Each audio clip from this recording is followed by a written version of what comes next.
What's up, Giants fans, Knicks fans, Hub watchers, KB watchers, YouTube subscribers, Twitter and Instagram followers? It's Kush and KB back at it again with another episode of the Young Guns podcast. How y'all doing? I got high energy because I gotta have high energy. You gotta try to force it. Yeah. Listen, gotta try to force it. Shout out to your Reg in the chat already here, guys. As you're coming in, shout out to KBS940. I'm sure that's somebody we actually know, but it's showing the username KSB941. Shout out to you, man, whoever you are, because even on YouTube, I have the stream pulled up on YouTube here. It's showing as KSB941. I don't know what's going. It's been happening for weeks now. The username is Kashif B. Oh, what's up, Kashif? How you doing, man? Welcome back to everybody, man. How did you? Yeah, there you go. I have it pulled up on YouTube, and it's showing as this weird thing. It did it to me in our last live stream. I think that's what YouTube is trying to do, like use the handles now for whatever reason. YouTube, who do you think y'all are, bro? I swear to God. Oh, we can change how it's displayed. All right, I'm gonna look into that then. That's what's up. We could change how it's displayed. That's good to know. But listen, man, you already know it's in the title of the stream. Lost the heart of the team, the soul of the team. I honestly, guys, before we get into anything, I'm gonna be real with y'all. I don't know what there is to talk about with the Giants right now. Like, we're just kind of at that point in the season. Everybody that watches our streams man. And to be fair, we're like basically at the halfway point. You know what I mean? Like the already is kind of like actually this is right on schedule. Yeah. You know what I mean? Yeah, but like I just had to like. Ever since, like, especially the Eagles game, I really thought this would be a lot better. Like, things were going to get better from now on. You know what I mean? After the Eagles game. And then you had that freaking collapse versus Denver. And then now, I mean, the Eagles pretty much doing what they were supposed to do in the first game, So yeah. Well, hey, man, there ain't nothing more for me to say but to roll the real intro. I mean, there is one thing else for me to say. Me and KB... we're going to talk Knicks starting this podcast. We already prefaced it a lot, so if you guys have been keeping up with us this football season, you know we were going to do it. We're going to slowly work it into the podcast, and obviously once, the season, like at least the Giants season is over, we're going to kind of basically it's going to flip. Like it's going to be one or two topics of Knicks for the entire football season. As soon as it's over, it's going to kind of shift into maybe 2 to 3 topics of Knicks stuff because the basketball season goes until May. And obviously, we're going to still have our off-season stuff. And then it's going to be both of the off-seasons. You guys get the idea. So it won't be – because we're well aware that both of our channels are built off of football. We're not about to kind of throw you into the cold water. You know what I mean? It's going to be worked in. And I know there's some Knicks fans out there that are watching this already. But that being said, these are topics we're going to cover tonight. We got the Eagles recap. Going to get into the Knicks just for a little bit before we swing back to the NFL 49ers preview and Week 9 NFL going around. I have no idea how I did in Week 8. I remember last week I was fairly sure that I did bad. I don't know how in the world I did actually. I think this was another week where we had a lot of the same picks versus last week where we kind of differed a little bit. So we'll see how it goes, man. KB, before we roll the real intro, I mean, you got anything, man? Any preliminary thoughts? When Cam Skattebo went down, I went down. That's all I gotta say. Well, that's perfect because that's just perfect.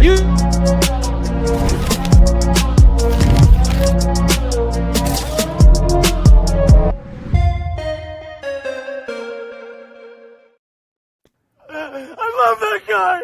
He would have been our next president. I am so pissed right now. He really would have been our next president, Cam Skattebo, President CTE. At your service. Are you kidding me? He would have been the first president to get 100% of vote, sweeping the elections. It would have been just blue plus red equals purple. It would have been a purple wave all across the nation for Cam Skattebo. He would have had the greatest one-year presidency of all time before he succumbs and just kind of passes away in his sleep, man. All right. Jesus Christ, man. That video was a meme. That video was a joke, but that was the entire Giants fan base. The first thing I gotta ask you, KB, is on the live stream, we all had the same reaction. We were like, oh my God, what the hell? And I did this because that's like his ankle was flopping in the wind. Yeah. But this is my question, bro. how serious is this injury? Because I'm looking at it, I'm like, oh no, it's not torn ACL, it's not nothing like that. But I'm like, his body looked broken. I How know. serious is this I'm injury? seeing so much Of course, I don't care to watch those doctor YouTubers, the sports Yeah. doctor YouTube, because they always make it seem like it's worse than it actually is, because they try to, for the views and stuff like that. They always try to like fear monger and stuff like that. So I don't know. Apparently, it is he's already out of the hospital. He had a successful surgery. He went into surgery before Malik Neighbors did. Okay, so that was good. The problem was that it was an open dislocation, which What does that means mean? it broke the skin.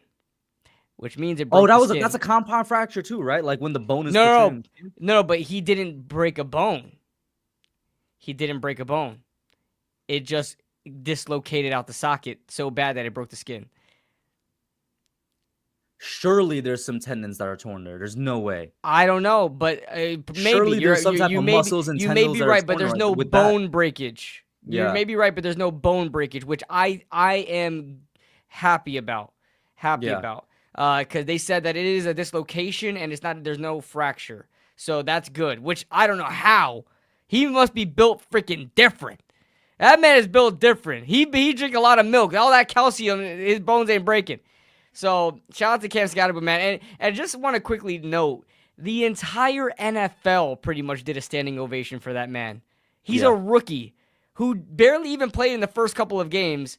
Started playing, got more and more touches, and he took the NFL by storm, not just with his play, but like the passion that he has is almost like restoring passion in football, because just him in practice would go viral, or how he acts. And then as soon as he went down, you had the Eagles, who I say is the most disgusting fan base in the NFL. They did a standing ovation for him, and they were saying prayers for Cam Skattebo. So like, man, that really goes to show how much he was the heart and soul of this team. You saw Jackson Dart, how upset he was. You saw the entire team, JMS shaking his head almost like he was holding back tears. The entire bench came out to go, see him on the cart. Man, it sucks losing Cam Skattebo. It really does. And shout out to your Raj. He's telling us here. He does say, well, it's in the comments, so I'll just read it. He says, my roommate is in pre-med, so take this with a grain of salt. I appreciate you for putting that in there. But the bone is kind of sticked out the skin, like you said, KB. That's why they had to do the surgery quickly. Here's the thing. Like you said, KB, not only were Philly fans, obviously they got up, they showed respect, they were wishing him well. Across the NFL, as you said, I'm seeing across all fan bases, even that disgusting Broncos fan base. The same guys that were saying, even they were coming in the chat saying, the same guys sorry about it. Who a week ago were saying somebody died at 44's ankles. They were saying that a week ago. They're like, actually, what? Right. You're right. They're like, and then it actually freaking happened. Yeah, they're like, you hate to see it. All this, yada, yada, yada. But everybody's showing love. And what that just says to me, KB, like you says, the dude has aura. The dude he just has a swagger about him. Him and Jackson Dart. Absolutely. It's the fact. Like, yeah, there's the memes of, oh my God, he runs into anything. He doesn't care. He runs without a care in his body. Nothing's stopping him. It's literally a brick wall going to take to stop him. His run style is simple. Just go forward and try and stop it. But I saw a tweet. Exactly. I saw a tweet that kind of said, they're like, yo, this is what happens when you have a dude that plays football the right way. And I'm like, there's no right way to play football, but I get what they're saying. This is what happens when you get a dude that's playing football like it was being played 100 years ago and is effective at it. And it's crazy because he didn't even get hurt that way. He literally just got hurt because he awkwardly fell. Zach Bond revenge tackle. Honestly, it was. I do like what Zach Bond said, his comments about it. I do like it. He said he could not, like, he couldn't think unless he knew he was okay and stuff like that. He said he never wants to see that kind of stuff happen. And, obviously it's not intentional, but good to see some sportsmanship. Like Cam Skattebo is ending all these rifts, man. He's like he's gonna stop wars at this point, bro. Oh my God. And then we already were missing Neighbors entering this, not even entering. We were missing Neighbors no matter what. Can't have and to be honest with you, the only other weapon on offense is Wandale, I guess. And I say I guess because you guys know I'm a Wandale hater, low key. You guys know this. But And I like, agree with you. if he Though. was, He's if not he a was number a one yeah, weapon, dude. if he was a weapon, we wouldn't be talking the way we're talking right now. I like Wandale Robinson. The only thing is the same way how I liked Darius Slayton. You can like him, but if he's the best weapon on your offense, you have an issue. You have Yeah. an issue. If he's your best receiver, you have an issue. So, and it's gonna be like that for the rest of the season. There's just nobody that's gonna really take his mantle as far as being the best receiver there because nobody's just stepping up to the plate, man. I mean. They're not using little Jordan Humphrey anymore. Not throwing because they're just using him to block now. Yeah, I don't 'Cause get he's a why big they're doing that. receiver. After in his first game, he was I great. just Like, think they don't want to. I just think they don't trust these receivers, and for good reason. And we should talk about the actual game, but like, what is there to talk about with the actual game? The Giants had to go up against the Eagles and the refs and injuries. and we'll get to that in a second. I want you to continue the train of thought you were going on because I agree with you, and more people need to hear it. Where it's so we'll get to the defensive side of the ball. Where for 2 weeks in a row now, I kind of agree with you. I think the defensive side of the ball, it wasn't necessarily Bone, it was the players. But if we go back to the offensive side of the ball, if the coaches aren't giving the players a chance, then I'm putting it on the coaches, like you were saying with the wide receiver. That's why I can't wait till we talk about the 49ers game, this game coming up, because the 49ers are doing exactly what we need the Giants to do. They are decimated by injuries, yet they still are performing, and not only are they performing, they're winning games with backup quarterbacks, backup receivers, backup defensive And they've been backs. doing that for like 5 freaking years. Especially this year. They look like so good with Mac Jones, and they go out there and they win games despite having a lot of injuries. I'm tired of blaming injuries. The problem is with the Giants, right? And I'm sure we could talk about the actual game in a few, but before I forget this point, when we talk about the Giants, especially this team that we have right now, they're really dependent on the starters that we have out there. They're really dependent on the talent. That's what I was trying to convey on Roundtable, and I don't think I conveyed it correctly. This team is really dependent on starting talent. What happens, though, when that starting talent goes down and you have to depend on your coaching? For example, you got Shane Bowen out there throwing out his four best pass rusher and say, just rush the passer. No stunts, no disguised looks in the back end, no design blitzes, creative blitzes. They just said, hey, you guys are talented players. Go out there and go get to the quarterback, and you guys are talented enough to get the job done. Coaching at some point needs to take control here and say we want to put our players in best positions for them to succeed. We want to have those players to play to their strength, not have them play how I want them to play, because that's how Shane Bowen is doing it. He's telling these guys, we want you to play the way I want you to play, not play the way that best suits them as players. And it's just not working. The same thing for the offensive side of the football. I don't know what the hell they're doing there. But then, with Joe Shane, the biggest problem I have with him, me and you have went back and forth on Joe Shane and Dave Gettleman. I think we're missing something very crucial. It's not about free agency. It's not about the draft. It's about what he does during the season. It's like he completely closes up shop and they don't do anything. We have the perfect examples in the division in the Eagles. When something goes wrong, they make a move quick. Why don't we do that?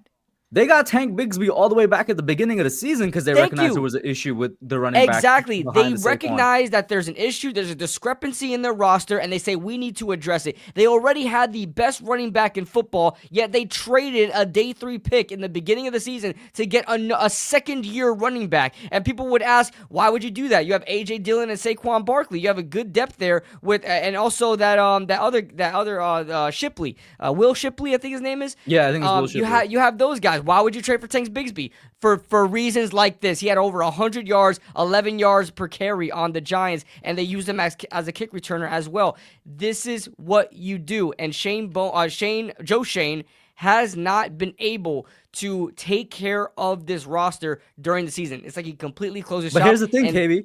Here's the thing. I'm adding on to what you're saying. He didn't always used to be like this. In 2022 and in 2023, he was active during the season. How did you think Isaiah Hodgins got on the roster, KB? Let's not forget. He Yeah, was 2022. active during 2022, and 2022 is the best example of it. And I don't think it's a coincidence that 2022 was a year that we made the playoffs, because it's not just that everything went right, it's that they were also doing things the right way. He was looking, like we just said, if there was a deficiency, he was trying to fix it. And it was all, we didn't make any trades. It was just all signing guys. And in 2023, he did it. The last one he did, KB. The last one he did, and maybe I'm wrong, maybe there was another random in-season acquisition, but the last one he did that mattered, that actually helped out, was straight off the couch, Justin Pugh in 2023. I don't know what he did last year. I can't think of anything, and he ain't doing anything this year. What happened to the Giants were in talks of supposed to make a big splash with a trade for a wide receiver? Oh, we got it. We just signed Deontay Johnson, I believe. We just signed Deontay Johnson. That was our big move. Is that for real? Wasn't that what Ari Merov tweeted, or was it just worked out? I thought it was signed Deontay Johnson. I know we have Riri McLeod. Oh yeah, the Giants worked out Deontay Johnson today. Oh, worked out. My fault. Even worse. Why? Yo, I don't even care worse. about Deontay Johnson. This guy complains when he doesn't get the ball the first day he's on the roster. He is going to hate being a Giant. He's going to hate being a Giant. I agree with you, and I'm going to add on, but the thing that I'm going to post to the audience here and to you, to everybody, is what the hell happened? He wasn't like that. He was what we needed him to be at one point. Shout out to Justin Pennick of Talking Giants. He had a really good short. I made a whole video on the short he made. He was talking about how the Giants losing is infectious. Losing is a disease. And it comes to a point where it doesn't matter how talented you are. You know, it doesn't matter where you came from. It doesn't matter the pedigree that you had. When you come to this organization, you embrace the losing. You just embrace it. You become a loser. And we have to get people in this building that will not accept that. And you know, as and guess what? Said, Jackson Dart and Cam Skattebo are two of those dudes. Absolutely. But one thing Justin said is that he really hopes that because he lost Cam Skattebo, that Jackson Dart he hopes that he doesn't just let go and embrace the losing that's been going on in this building for such a long time. And I would that's say the Malik reason Neighbors, why I'm going to throw Malik Neighbors in there too, because that's why Malik Neighbors too. That is the reason why when players leave this place, they are who they are supposed to be, because when they're here, the atmosphere is so dark. It's like a rainy cloud over this place where everybody's down in the dumps. Nobody plays up to their full potential because everybody's just like, well, we're just gonna lose anyway. And that's just been what's been going on, and that goes for the coaching and the front office as well. You saw they put their best foot forward in 2022 when they both got here. That's why he won Coach of the Year, and that's why Joe Shane was able to build a roster good enough to make a playoff run and win a freaking playoff game. And from there on, you have that 40-0 game, and then you just suck again. You know? So it's like this team has a real problem with just embracing the suck. Losing is infectious, man. And it showed in this game. I'm telling you right now, nothing was the same after the second play of that game when Tyler Nubin led up that freaking touchdown. And I guess now we can start actually talking about the game. But as soon as that started, I knew we were in for a ride. You were there in the live stream. I was like, all right, I know how this game goes. You get a 70-yard touchdown off the bat. At the link, it's not going to look pretty the rest of the game. It's going to be hard to fight back. And the Giants tried. I mean, I would say the only person, besides Cam Skattebo, who left this game with an injury, the only person who really tried their ass off was Jackson Dart. I would say they really just I'd say Abdul Carter too. Abdul Carter had a good game to me. Yeah. On the defensive side of the ball. Burns came away with 2 sacks, but I don't know. Did he have 2 sacks? I thought he just had 1. I thought he had 2. Oh, yeah, because they credited 1 to somebody else, I think, right? Yeah. I think he has 1. So he has 10 on the season now. He had a sack, but, other than the sack, it's like, well, I don't know if I noticed him that much. But, I agree with you. Real quick to add on to the losing point. Like you said, it's why when players that we draft that we know are supposed to be good, when they leave, they look 10 times more amazing. It's also why when we sign players, they come here. And we always say we sign players and they become ass. Yeah. Because we sign them, they come here into this environment. Take it like this, y'all. Most of y'all, I would say we'd probably have a 50-50 split, because I haven't looked at my channel demographics in a minute. But I would assume we have a 50-50 split between people that are working and people that are in some sort of school. The reason I say that is because when I started the channel, I know most of the channel was like my age and Kid Blue's age. So I'm going to talk to the people that work or that have a job. Even if you're a teenager, you had a job. If you're going to a job where the environment is toxic, where the vibes are just bad, where as soon as you enter, your mood is down, you're just like, all right, man, I got a freaking 5, 6, 7 hour shift. I just gotta work this and get out and just get this money. Mm-hmm. Like, if that is the mentality at the job, if the management is bad and it causes your workday to be bad and it causes your performance to be bad, why can't we apply that same logic to another job, which is professional sports right here? Yeah. I'm not against believing what KB and Justin are saying because we've just seen it for so long. Obviously, it's not the only thing. There's so many things we've been harping on as Giants fans and as two YouTubers that just want to talk about our favorite team.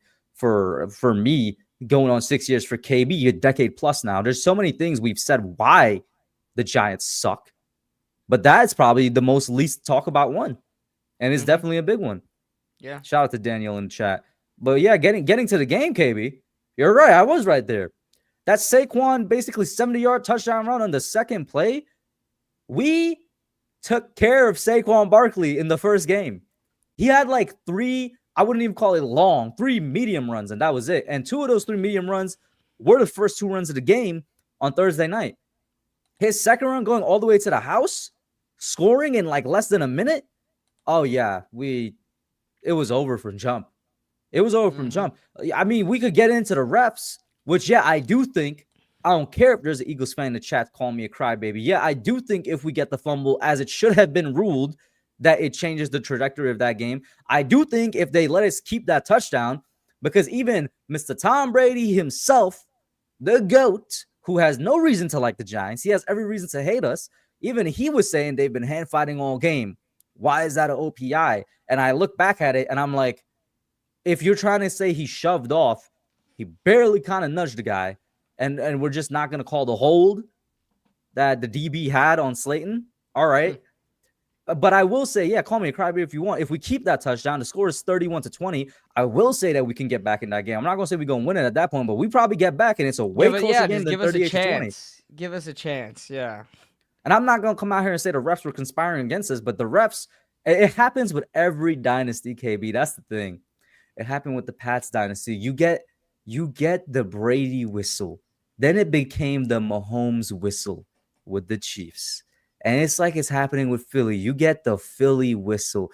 Just teams, they just, maybe there is a big conspiracy. Maybe the NFL is trying to keep these teams winning. But every single time there's a team that's really damn good and has multiple championships over a close period, close year period range, they be getting that whistle to go their direction. But this game, universally, just like how Cam Skattebo had a universal ovation, universally across the league, people were like, "What the? This is the worst ref game of the league." It went viral. It went. The officiating. Yeah, you had talking heads. Viral. You had Chad Ochocinco talking about it. You had everybody talking about it. It was terrible. It was absolutely. And you know what's crazy? That type of stuff goes viral on the internet as far as fans go, media analysts. Like, it goes all the way as far as you can go. But the NFL never puts out a statement on it.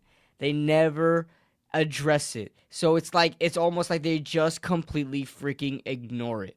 And I got no energy to crash out today. I really just don't have the energy to crash out, so I probably won't do that today. But I will say this, that I'll be honest with you. Maybe we think differently here. I think the Giants lose that game anyway. I'm not saying it doesn't matter. I'm not saying it doesn't matter at all. If they get I think both? the Giants. I think that it just both can be true. I think, obviously, I don't care if we're getting our asses kicked. I want it to be a fair game, because if there is a chance to get a spark in the game, it almost sucks it out the building when you have a terrible fourth and 11 freaking deep pass, 68-yard touchdown to Darius Slayton, and it just gets knocked out the board. Like, because of a penalty. Like you said, it would have been 31-20 with 6 minutes left to go in the game. You could have had something, you could have, stopped them again and try to score again and keep it close. Look what the Denver Broncos did. I know we don't like to talk about it, but look what they did. They had 8 minutes to score 33 points. Yeah, they scored 33 points in 8 minutes. They scored, what is it? What's 33 minus 8? I think they scored 25 in 5 minutes. It's insane. So anything is possible in the NFL. That's what I like about the NFL. Anything is possible. Any given Sunday. That's why they say it. Give the team a chance. And you know what's crazy? I know that there were bad calls on both sides, but if you really look at what was like really impactful, it was definitely the calls against the Giants that were not even missed calls. They were just bad calls because they were calling stuff that didn't even exist. The OPI, the Wan'Dale Robinson blocking the back when he wasn't even blocking his back. He blocked his freaking side of his ribs there. That wasn't a block in the back at all. Then you had a Kayvon Thibodeau offsides that was clearly a false start by Jordan Mailata. And then, of course, you had the infamous tush push that Kayvon Thibodeau, that man right there, who, by the way, guys, I know he's not having 11 and a half sack season. He's having his best season by far. I think he has like 3 sacks on the season right now, but it doesn't matter. This man, Kayvon Thibodeau, is having the best season of his career right now, where I am like happy he's on the field. You know what I mean? Like, and he's also KB. This might be a hot take. Despite us having Brian Burns, who I freaking love, and Abdul Carter on the team, he's also our most well-rounded pass rusher on the team. And it's not close. And honestly, one of the most important guys on the line. Like, he has been one of the best run defenders the Giants have. Statistically, he's one of the best run defenders in the entire NFL right now, as far as like a run defending edge defender, which he really, really honestly wasn't even that tight. He was always a bulky, stockier, strong side defensive end type of guy. But he bulked up in the offseason. This offseason, we knew that he took wrestling lessons, stuff like that. It's really paying off. And he is really having a great season.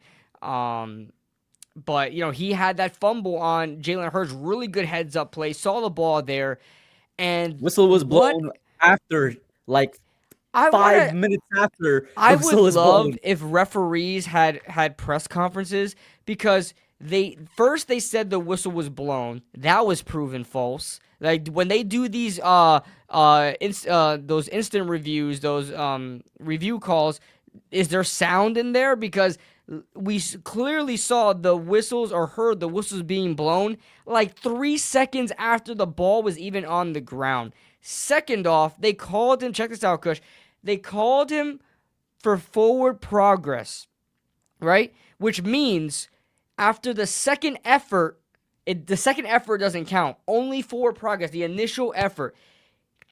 His forward progress wasn't even over the line. So if you want to say you're calling forward progress, then good. Turnover on downs. Fine, you don't have to count the fumble, but turnover on downs. Because his first effort wasn't even over the line. It was his second effort. By the way, he was still moving, so I don't know how you even call it down. He was still moving, and he fumbles the ball. So either way, it should have been Giants' ball. And that completely turned the game around in the beginning of the game, because it was 7-7 at that point. And then, no, was it 7-7? Yeah, it was tied. It was tied. Yeah, it was 7-7 at that point. And then it was a touchdown down the field already. Right after that, another touchdown was that was a Saquon Barkley touchdown where he imitated Cam Skattebo. The same type of touchdown on a little bubble route. But and then another one, the Wan'Dale Robinson block in the back was directly caused Cam Skattebo. Now the play call is the play call, whatever. Jackson decided to throw it to him, whatever. By the way, Zach Bond was early on that. That should have been called a pass interference. It was not even called a pass interference. It wasn't a bang play. I watched it again because I didn't even see, all I thought about was the injury. I didn't even see the actual play happen. Zach Bond hit him before that ball even got to Cam Skattebo, so that already should have been a penalty. Of course, wasn't. But that Wan'Dale Robinson blocking the back was off of a Tyrone Tracy 8-yard run, which would have been a second and short, and we wouldn't have called that play call. But you move us back, we called that play call, and that's what happened. So the refs, that was the worst officiated game I've ever seen in my life, man. And sorry, I'm sorry, I keep ranting. No, you're good. Talking. You keep going, bro. You keep going. But the Darius Slayton, we talked about it. If he scores, that completely can turn around the game, even with everything else that happened, right? Listen, the Giants are not innocent in this. They were ass this game. But with everything else that happened, they could have still had a chance in this game if that touchdown counted. Quinyon Mitchell, what every Eagles fan is like pretending that they're blind. All they're seeing is Darius Slayton pushing off, which, yes, he pushed off. First of all, it wasn't even a very impactful push off. The wasn't. reason why he pushed off is because Quinyon was Mitchell holding him. had his arm. He was grabbing his arm, and they just I don't see it. Clearly OPI, brother. What? And then right after, he pushed off, he grabbed his jersey. Yeah, he was holding him after the push off, tearing off. Unbelievable. But I thought when that flag was thrown, honestly, I was not thinking about any of the hand fighting. You know what that means, KB? I wasn't thinking about Quinyon holding him, like you said, holding his arm. And I wasn't thinking about Darius Slay and push off. I was thinking about him tugging that fucking jersey. And I was thinking, oh my God, yes, we got DPI for the jersey. Nope. Unreal, dude. Unreal. And if they want to throw it, why don't you throw the flag for the DPI or the holding, offsetting penalties, whatever, touchdown stays. And listen, we say it every week, and it's for good reason, though. Jackson Dart, man, he's my guy, bro. Like, listen, I still have an issue with his footwork. I think he's already a good deep ball passer. He's doing he is on the money. Like, I'll say this. That fourth, bro, you know the balls you have to throw that 4th and 11? I'm going to disagree with you for a second. Well, yeah, he got guts. We know that. His deep ball passing to me is genuinely 50-50 when I look at it. I agree. There's times where he's underthrowing the hell out of that ball. There's times where he's overthrowing it. And then there's times where he's right on the money. That was my next point. That was my next point. I agree with you. It has been inconsistent, but he's made some jaw-dropping throws, like when you need him the most. You know what I mean? Yeah. On a crucial 3rd down, 4th down and 11 in your own territory. He's made the throws when you ask him to. I was gonna get onto the point where he sometimes he looks like he overthrows it, underthrows it. His footwork has been an issue. Remember when we were in that draft, and I said I didn't want Jackson Dart. The biggest reason was his footwork when he throws the ball. He lets that back foot go up, and he pretty much throws the ball with one foot, which means he's throwing the ball with his arm.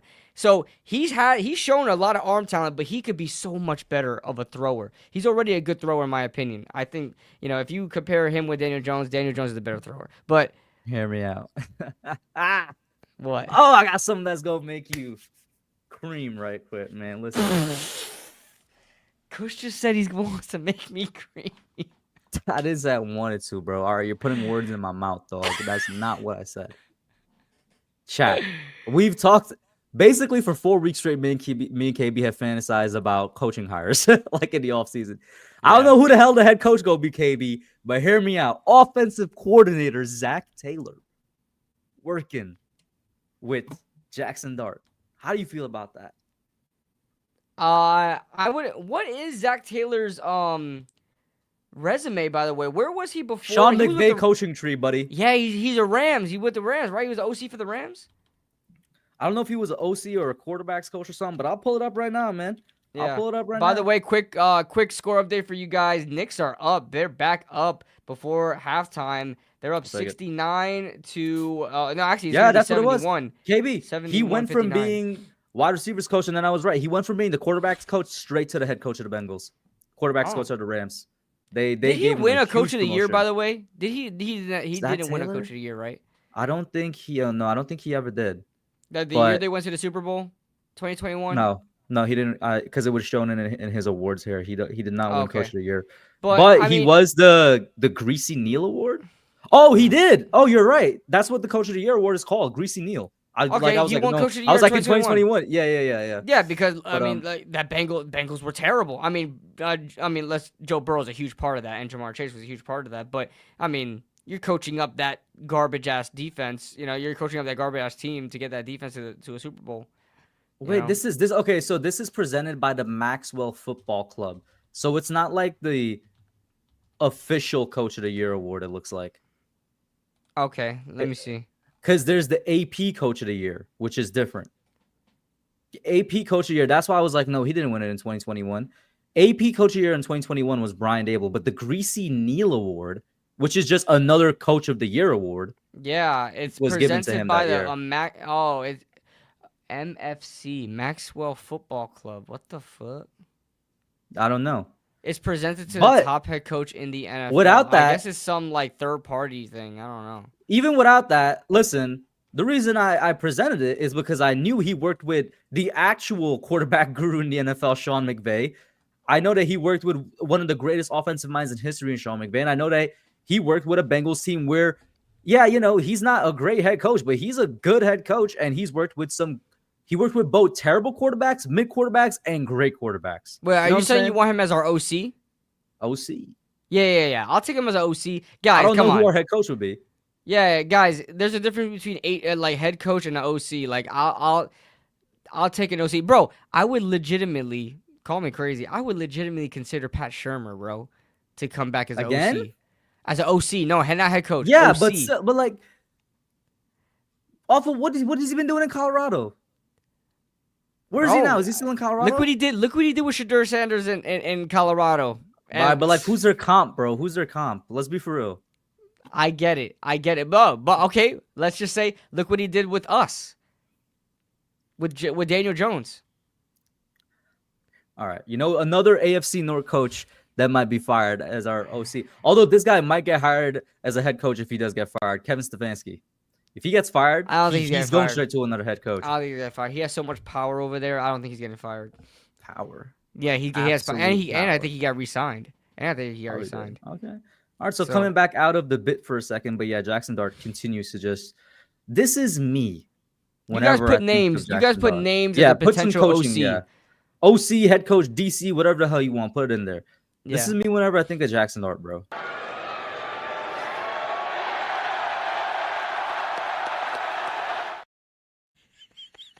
Where the hell did you get that random ass clip? That was from the playoffs last year. That was from the. I know. It's just a random ass clip. Listen, he's crying, he's clapping. That's me God. when I think of Jackson Dart. All right. That's funny. You know what, KB? What if he goes out there and wins Offensive Rookie of the Year with fucking ass and cheeks at wide receiver and shit and butt at running back, bro? Yeah. What if he goes out there and wins Offensive Rookie of the Year? The NFL will be on notice. Did you hear? Y'all will never hear me say this outside the context of this specific episode of the Young Gods podcast with Kid Blue as my guest host. Not guest host, as my co-host. Did you hear what the GOAT, TB12, Tom Brady said? Said that's a young Josh Allen. I don't see the Josh Allen, but he said that, but I don't see it. He said that. But I don't see it. Okay, I know, and I'm not comparing him to Josh Allen at all because he does not have Josh Allen's arm at all. Or the like running. Said, I don't see it. TB12, what you talking about, man? I personally think Daniel Jones has a better arm than Jackson Dart. Just gonna be honest with everybody. But when you're him, you're him. It doesn't matter what kind of arm you got. But everybody, we had a lot of talk when Daniel Jones was here about the Josh Allen progression, with Brian Daboll coming here and stuff like that.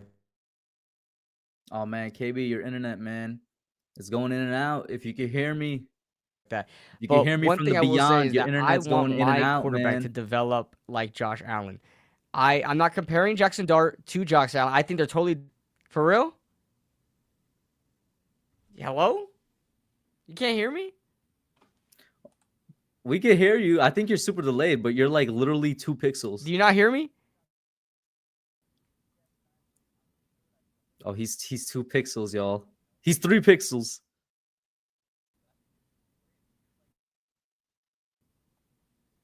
No way. It's not telling me that.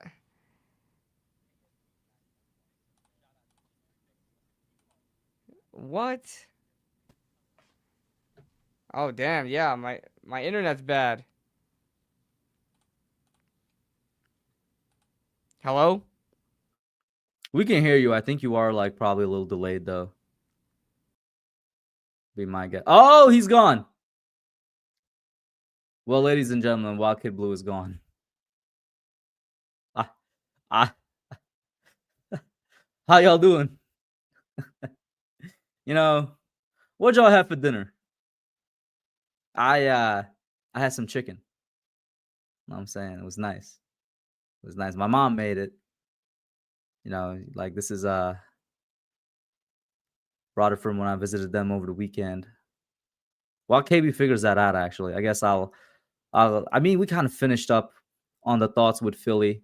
The Giants would have lost most likely anyway, even if they got those calls just because of the way Philly was performing and the way our defense was not performing against them.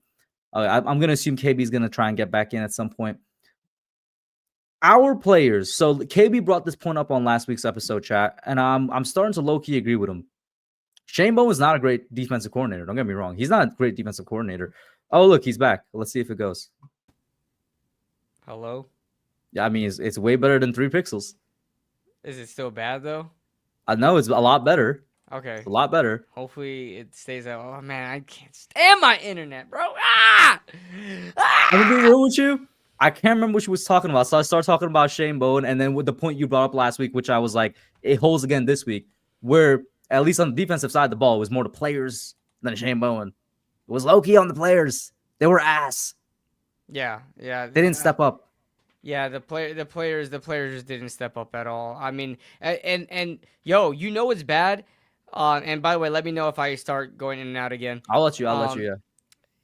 Carl Banks even grew a spine. You know, I don't like to speak bad about Carl Banks, but he finally grew a spine and started reprimanding the team. But now he needs because I don't believe you. Yeah, he called out Dexter Lawrence. He called him out and said, "Players do not fear you." I was gonna make a video on it. Players do not fear you. That's nuts for a legend like Carl Banks to say, and that's true. Dexter Lawrence, he is having the worst. It's not even close, guys. The worst season of his career, and it's not even close. He has like 12 pressures on the year or something like that, something crazy. No, a half sack on the year. Now I probably think a full sack now. No, maybe a half sack still, but Dexter Lawrence is clearly hurt. He's clearly not healthy. And this is not like players don't fear you anymore. They're not doubling you like that anymore. He's getting worked by backup centers. Like he's clearly something's up. Something is up.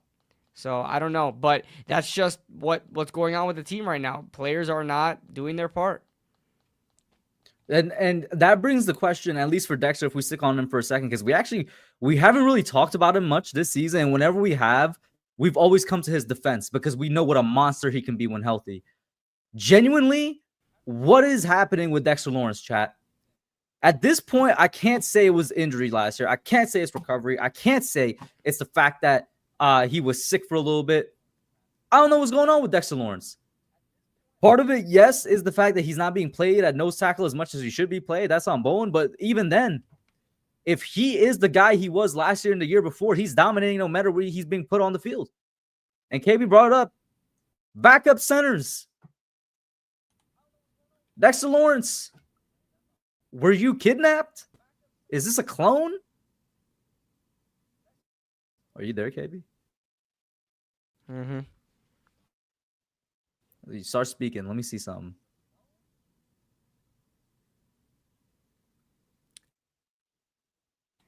I'm speaking. You're speaking now. You're speaking, but you're frozen. My internet's KB. cutting It's gone, guys. out again. He got that no snap. If If you can hear me, Kid Blue. my gosh.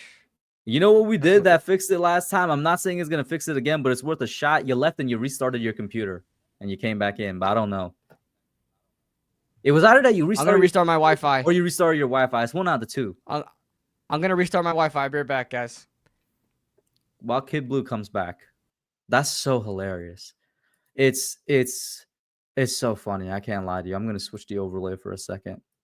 Chat, let's have a chat. Let's talk. What do you guys think is the goal of this season now? Because where we're sitting beforehand, maybe we were deluding ourselves. Maybe I was deluding myself when during the Broncos game. I'm like, oh, if we win this, we're in the mix. Even after losing against the Broncos, I'm like, oh, you know, we could get a win against Philly and we could maybe be a disruptor. We won't be in the mix, but we'll be a disruptor. Lost against Philly. Now I'm looking at it. Now I'm like, damn, what's the goal of the season? What is the team fighting for? Are we just fighting to get wins? Is that it? We're just fighting to go in there to fight the good fight so that our team gets experience. Our team can, at the beginning of the stream, KB brought up, and I agree with him, at the beginning of the stream, he brought up the fact that there is just cloud over the Giants, and it has been there for a decade plus, where losing infects everybody. Are we fighting just to get rid of that cloud at this point now? where the season is lost, at least in terms of trying to get into the playoffs? Is that where we are?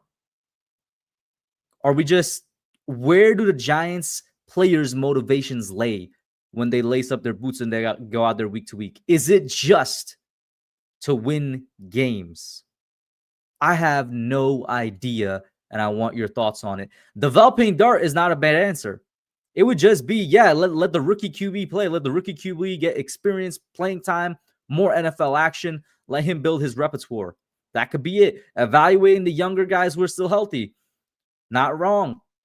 And maybe me and KB will get into it, but of the younger guys on this team that you'd actually want to keep and that will be quote unquote stepping stones and building blocks for this team, there's not too much. We already, just a couple weeks ago, or maybe it was a month ago on the pod, we went over all of Joe Shane's draft classes, the young guys that are still here. And it's like, I'd say it's 50, maybe less than 50% of the players that he brought in terms of through the draft that are actually worth keeping. So we'll see. How will they use Tracy?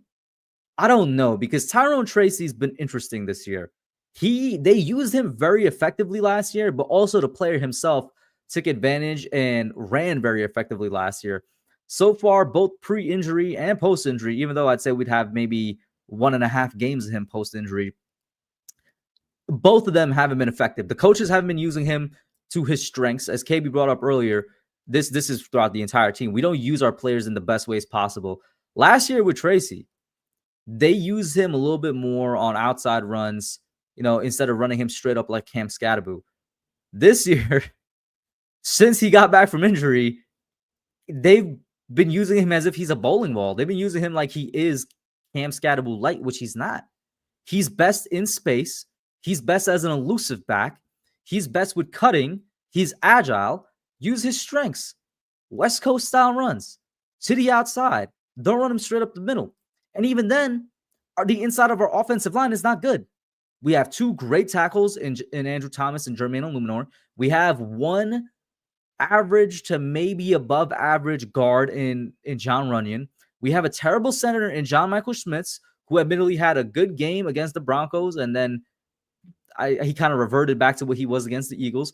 And we have an old man at guard in Greg Van Roten, who's also at best below average, maybe average. The inside of our line is the weakest point. Cam Skattebo only succeeded because he was Cam Skattebo. Prove me wrong. I thought he was going to be an average back at the NFL level, but like he can go through the middle. It doesn't care who you are. He's going to make it through. So I know I just went a whole roundabout to the question of how will they use Tracy and Tyrone Tracy. I don't know how they're going to use them. I hope they don't continue to use them the way they have been this year, which has been, in my opinion, incorrectly. If they want to have success with him, use him more towards the outside, use him a little bit more in the receiving game. People forget Tyrone Tracy was a receiver that converted to running back in college. That's how they should do it. Another question that pops up is, how do they use the receivers that we have on the roster, which they're not great? It's Wan'Dale Robinson, who's I'm not a big fan of, but he's effective when he has a true number 1, true talent ahead of him. He will have a catch or 2 during the games that make you go, oh, okay, he's doing something. But he's not no number 1, of course. You got Darius Slayton, who's literally a flip of a coin if he's going to catch the ball or not for you, and is that quote-unquote deep threat, which we've only used as a deep threat a handful of times in the past couple of years. I think that the question lays bigger there. How are we going to use our receivers? The question lays, going back to with Joe Shane not being a general manager that is active during the season to help plug deficiencies of his team, the question remains, if we have more injuries at our weapons, what is he going to do? If Tyrone Tracy, knock on wood, God forbid, if Tyrone Tracy goes down, we have Devin Singletary at running back and Turbo Miller. What is Joe Shane going to do? I'm convinced that he would just run with those 2 guys at running back and call it a season. If it was 2 years ago, he would have tried to do something.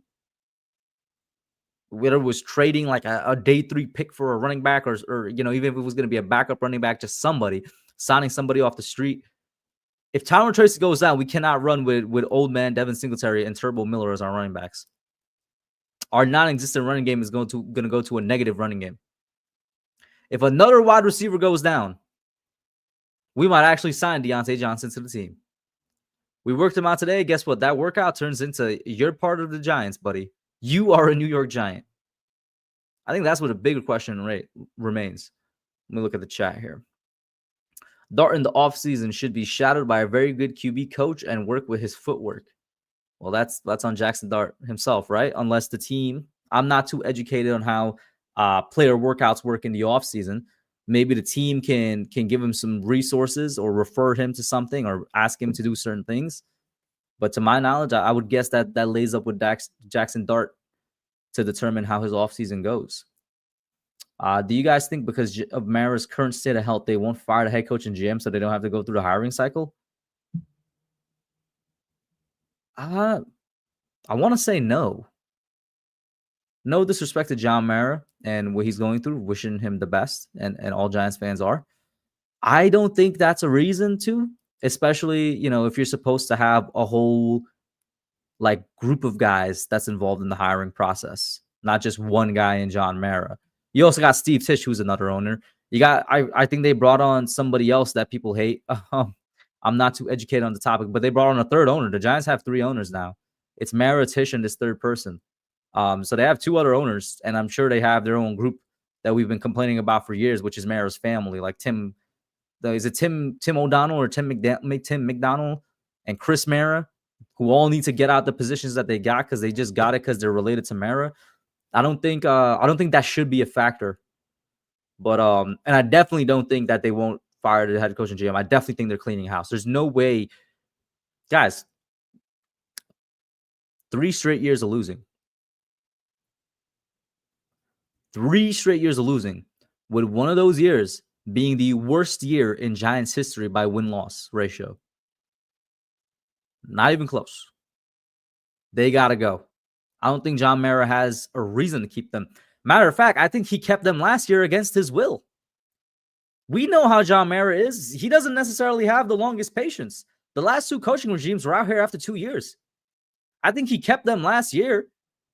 Low-key, I'm not saying that fans have this much influence, but I think he kept them last year low-key because he heard what fans were saying, how maybe sometimes we should give coaches more than just 2 years. They got a short leash. But also maybe because he was maybe because he was swayed by that 2022 season. I don't think there's a chance in the world that Brian Daboll is the head coach next year. I don't think there's a chance in the world that Joe Schoen is the general manager next year. And let's see how it's going, KB. Let's see. We just got into talking about what might possibly happen in the offseason. Yuvraj said, do you think there's a chance that we don't fire them because of John Mara's state of health? I was like, that shouldn't be a factor. And I don't think it's going to be a chance because I think he won them going last year. And then that's basically when you popped in. Yeah, but something's off, man. Something's off. What do you mean? Listen. They're GMing and coaching for their jobs. The fact that we're getting really complacent on the field, where we're not getting aggressive out there. We're trying to play not to lose the game, but still finding ways to lose. And then the GM not spending those assets that we have, those draft assets that we have, to trade in for a wide receiver, trade in for someone flashy to keep the spark alive. Instead, it really looks like that they're trying to save themselves. Like Joe Schoen is trying to save those draft picks for when he needs to use them, which means the draft. So, or maybe Joe Schoen is thinking, by me doing this, which is the right decision as a general manager, John Mara will see that I'm making the right decision as a general manager and keep me. Oh God, maybe I don't know. We'll see what happens, but something seems fishy, man. Just shook up my whole freaking setup here. Something seems fishy, especially with Jackson Dart. Especially that Jackson Dart. I know statistically, rookie quarterbacks really don't keep around the coach or GM after their first year, but I don't know, maybe. I'm going to save the Knicks topic for last just because we got so much into the Giants, and I'm going to go straight to the 49ers because I forgot what it was I mentioned. It was the wide receivers, how they're using wide receivers, and you were like, you want to talk about that when we get to the 49ers because of the reverse on their side. Yeah, I wanted to talk about just not just the wide, just everything. How they run their team. that team has backup receivers, backup corners, backup edge rushers, backup quarterbacks, and they're Backup still finding linebackers. ways. Yes, still finding ways to win games and stay competitive. And this team right now, what are they? 5-3, 6-2, 5-3. Where are they at? They got a Maybe winning record. They got a winning record. Absolutely, and they still are a dangerous team in the NFL. And Because you look of at- coaching. you guys watched that Rams game, right? If you guys watched that Rams versus Niners game, that Thursday night football game, that game really showed me a lot as far as what a team should look like if they're beat up by injuries, if you have good coaching. That you can tell Kyle Shanahan and Robert Saleh and all those other coaches over there are really they have all those players in place to make plays. It doesn't matter who is on the field. They have a plan for every single one of those guys. It's clear that the Giants don't have that, and we're going up against a team that, even though they're injury riddled, probably worse than the Giants are right now, to be frank with you, injury riddled, but still finding a way to win games is like, that doesn't give the Giants any hope going into this game, because there's no way we're out there having our practice squad guys playing like practice squad guys, and they have their practice squad guys playing like starters, So it's like it's crazy. It's crazy. So that's why I wanted to bring up is the 49ers is exactly what the Giants should look like. If you guys, like I said, I was going to talk about that Rams game on Thursday Night Football. I thought the Rams were going to blow them out the water. I thought that because they were so injury riddled, they had no quarterback, they had all their wide receivers were hurt. I believe Jawad Jennings was even hurt, and they haven't had Brandon Ayuk all year, and Ricky Pearsall didn't play. They literally brought up Demarcus Robinson out of nowhere to go play, and they didn't have no George Kittle either at the time. They found a way to win the game with nobody on offense. And by the way, Mac freaking Jones at quarterback, and they still found a way to win the game and score like over 30 points when they played the Rams. Like, that's what the Giants need to be on offense and defense. I'm tired. I'm tired of hearing the injury excuses. I'm tired of hearing, but we don't have this guy out there. We don't have that guy out there. There's no Malik Neighbors. There's no Cam Skattebo. There's no Paulson Adebo. Doesn't matter. Go out there and do your job and win the game, bro. Look what the Detroit Lions are doing with they have a lot of injuries on defense. 49ers, the same thing. The Bengals, the Minnesota Vikings find a way to win games. Like, injuries don't matter. It's football. People are going to get hurt. Win the game. Go win the game. So And it comes back to coaching. Absolutely. That's the difference. That's the difference. They've been doing it for 5-6 years, because that's how long Kyle Shanahan has established. That's not how long he's been there. That's how long he's established himself as one of the best head coaches in the league. No matter who his coordinators are, KB. That's how it goes to the head coach too. Mm-hmm. His coordinators been in and out. They've been changing because of how good of a job the 49ers have been doing as a team over the course of the past half decade. It doesn't matter who he has as his coordinators. Like you said, it doesn't matter who's healthy or who's not healthy. He has his team prepared. He has his players ready to do their jobs. He has them in the right positions. He has them disciplined. And he has his scheme working to their advantages so that the team succeeds. We haven't had that ever? No. Did we even have that with Tom Coughlin? No disrespect. The next man up thing? I mean, no. I mean, not really. I mean, not to the degree that we're seeing it with the 49ers. Yeah. The Niners are injured every single year. No exaggeration. They are injured. And yet, they're in the playoffs, I would say, almost every single year. They're in the NFC Championship, it feels like, every other year. Coaching matters, man. Coaching. Shout out to the chat. They are telling me, yeah, we did. When Coughlin was our coach, I was younger. Wait, what was the question? What was the question? Did we ever have that? Have one in particular? What the Niners have with Kyle Shanahan, and no matter who's out there, third string or whatever, they're still performing. I mean, to a degree, yes, but remember, the Giants have had good rosters in the Tom Coughlin era. I mean, we've had good rosters, and Eli Manning really willed himself into, he was the clutchest quarterback in NFL history at some point. So, yeah, I mean, we've always had good rosters, so I'm not sure to a degree if we would have practice squad guys out there and still be balling out. But another point is some people may say, but KB, our starter goes down and we have guys that are just unplayable out there. Whose fault is that? Joe Shane, that's your fault. Why is it that a couple of starters go down and all of a sudden your backups are unplayable? Why are your backups unplayable? Why are they on the team if they're unplayable? Why is Deontay, like I said this in my video, the Giants are in the place that they're at because they keep trying their best with these experimental guys. How long do we have Evan Neal out there? How long are we going to have Deontay Banks out there? How long in the future are we going to have Tyler Newbin out there? That ass of a player. How complacent can we get with this team? How long are we going to have all these players that do nothing, but it's for the sake of we're trying to build a team, and it's all about development. How long are we going to be developing players? Galen Hyatt as well. Thank you, Dace.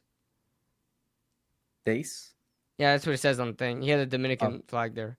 Says I'm what, sorry. It only Mad shows Bum your. It only players? shows your It only shows your YouTube handle, man. I'm sorry. It doesn't show your username. So Whoever he is, he been chatting, and same as Ronnie. Shout out to y'all. We love it when the chat's moving and boat.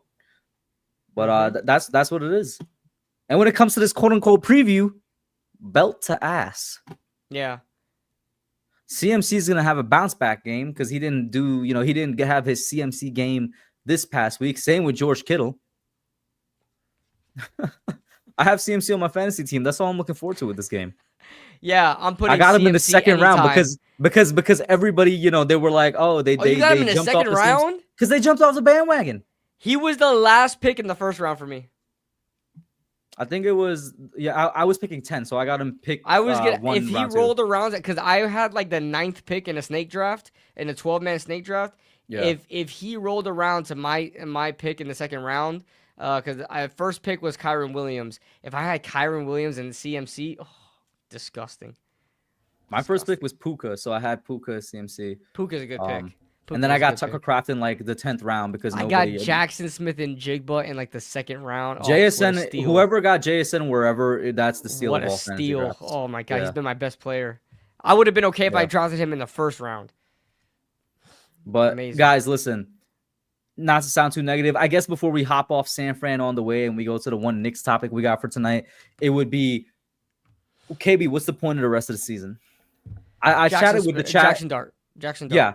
I chatted with them while you were restarting, and that's kind of the conclusion we came to. Is just, hey, Jackson, get out there and get as many minutes as you can.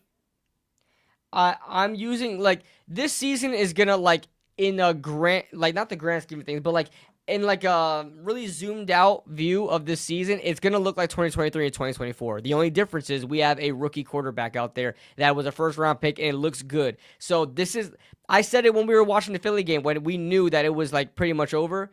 I said, listen, this is a trial year for Jackson Dart. Just let him go out there and develop on the fly, be out there and develop. This is it. Believe it or not, it is better to be out there than holding a clipboard and thinking about what you could do. Instead, just go do it, And maybe he wins some games on the way, but that's all to expect from the Giants. And listen, there's no playoff aspirations, right? But the division's gone too. But let's fight in the division, right? The Eagles are 6-2, fine. Let them win a division. The Cowboys are in second place at 3-4-1.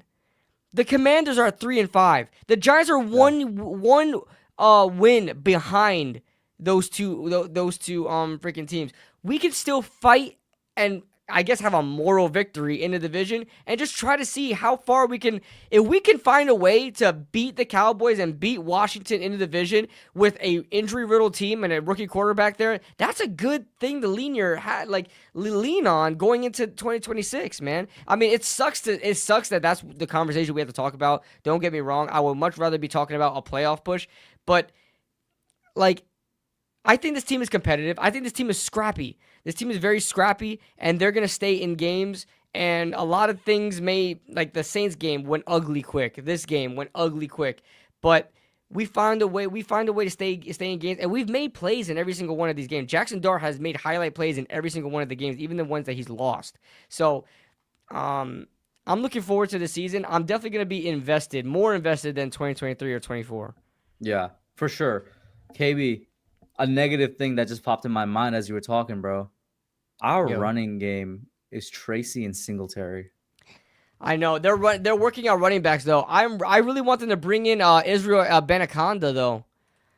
He was one of the ones that worked out. Did you see the workout list? I did not. You could pull it up and share it. Sure. I think But it's while you're still pulling it up, who is on. that? Why are you excited?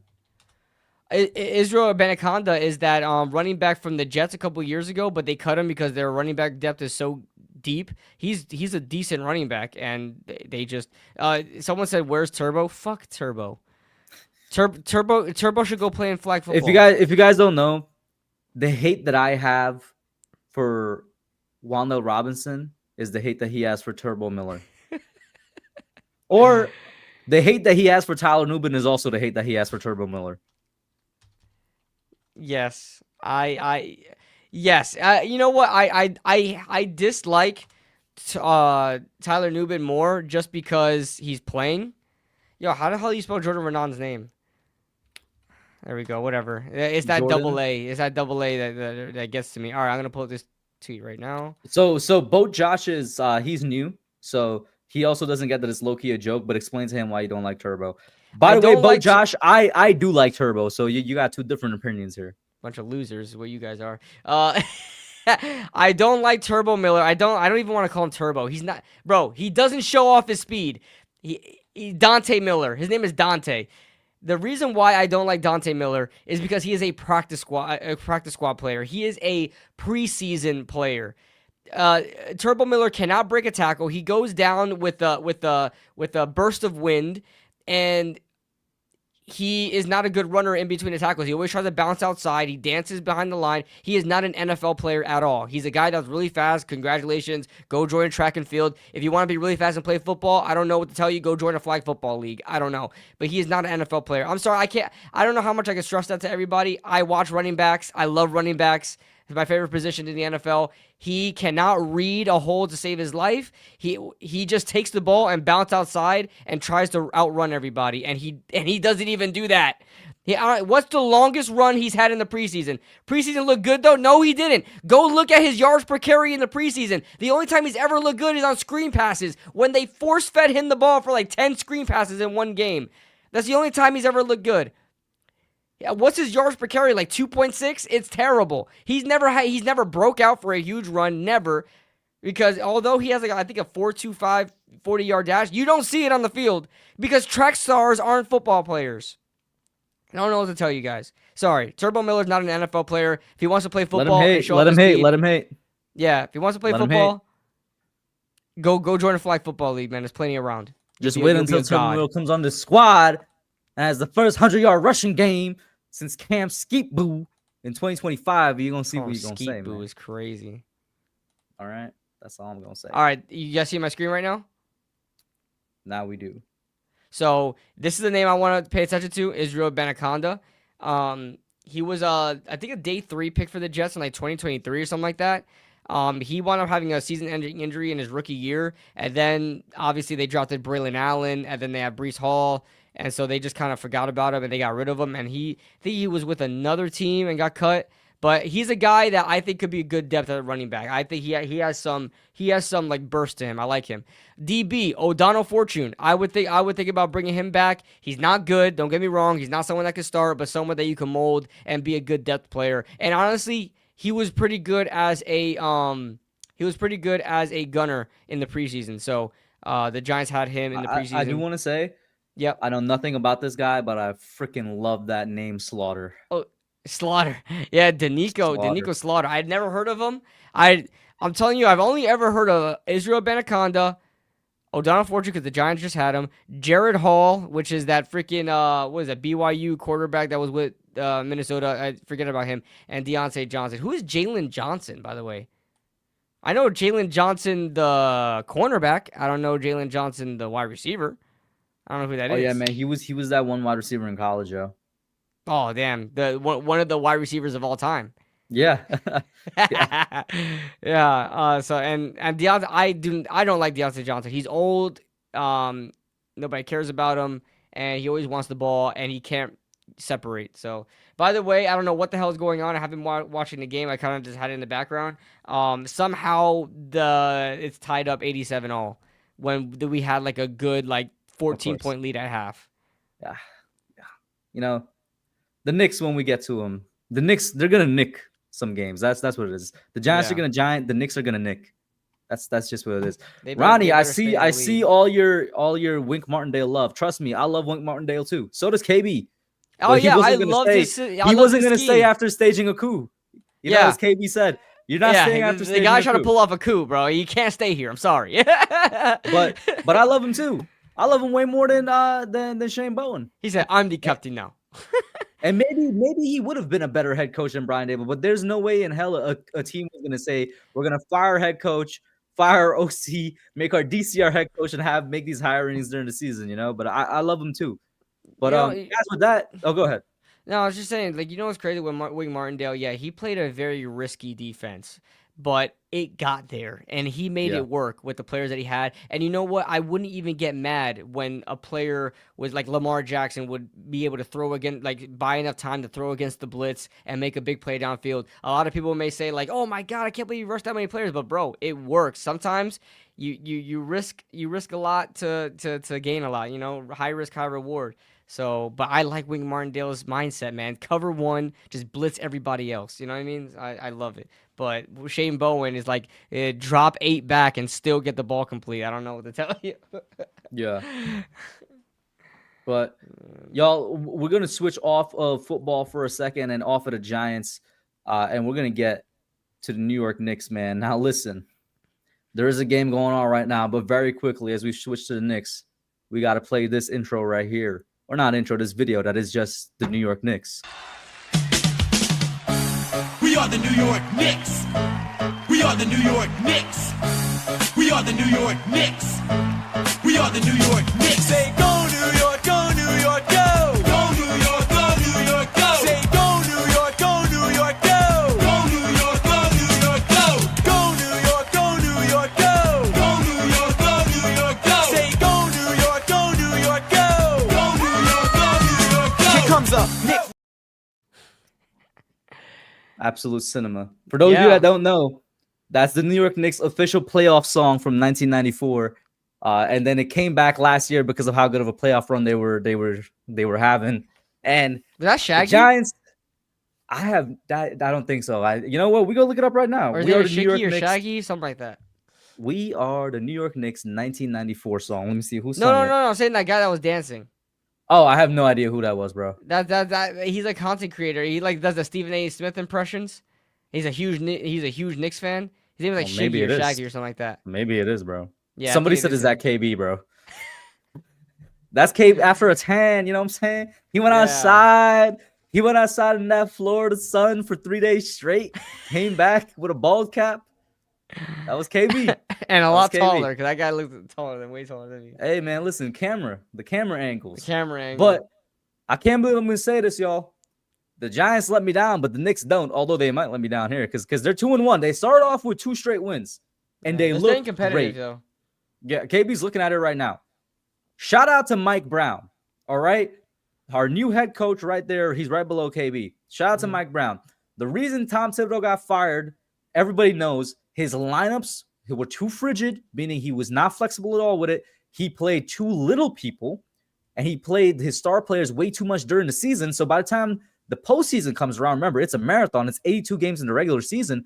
We are consistently the most tired team in the postseason, and we get injured a lot because there's so much wear and tear on the body. And I love Tom Thibodeau. He's the guy that got the Knicks out of the gutter.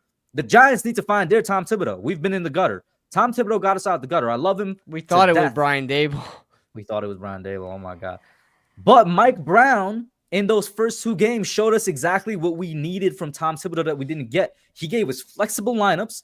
Yeah. He gave us scoring from all around. Shout out to my man, Jalen Brunson. People love the nickname the Brunson Burner. I don't like it. I like Captain Clutch. I mean, he was the Clutch Player of the Year.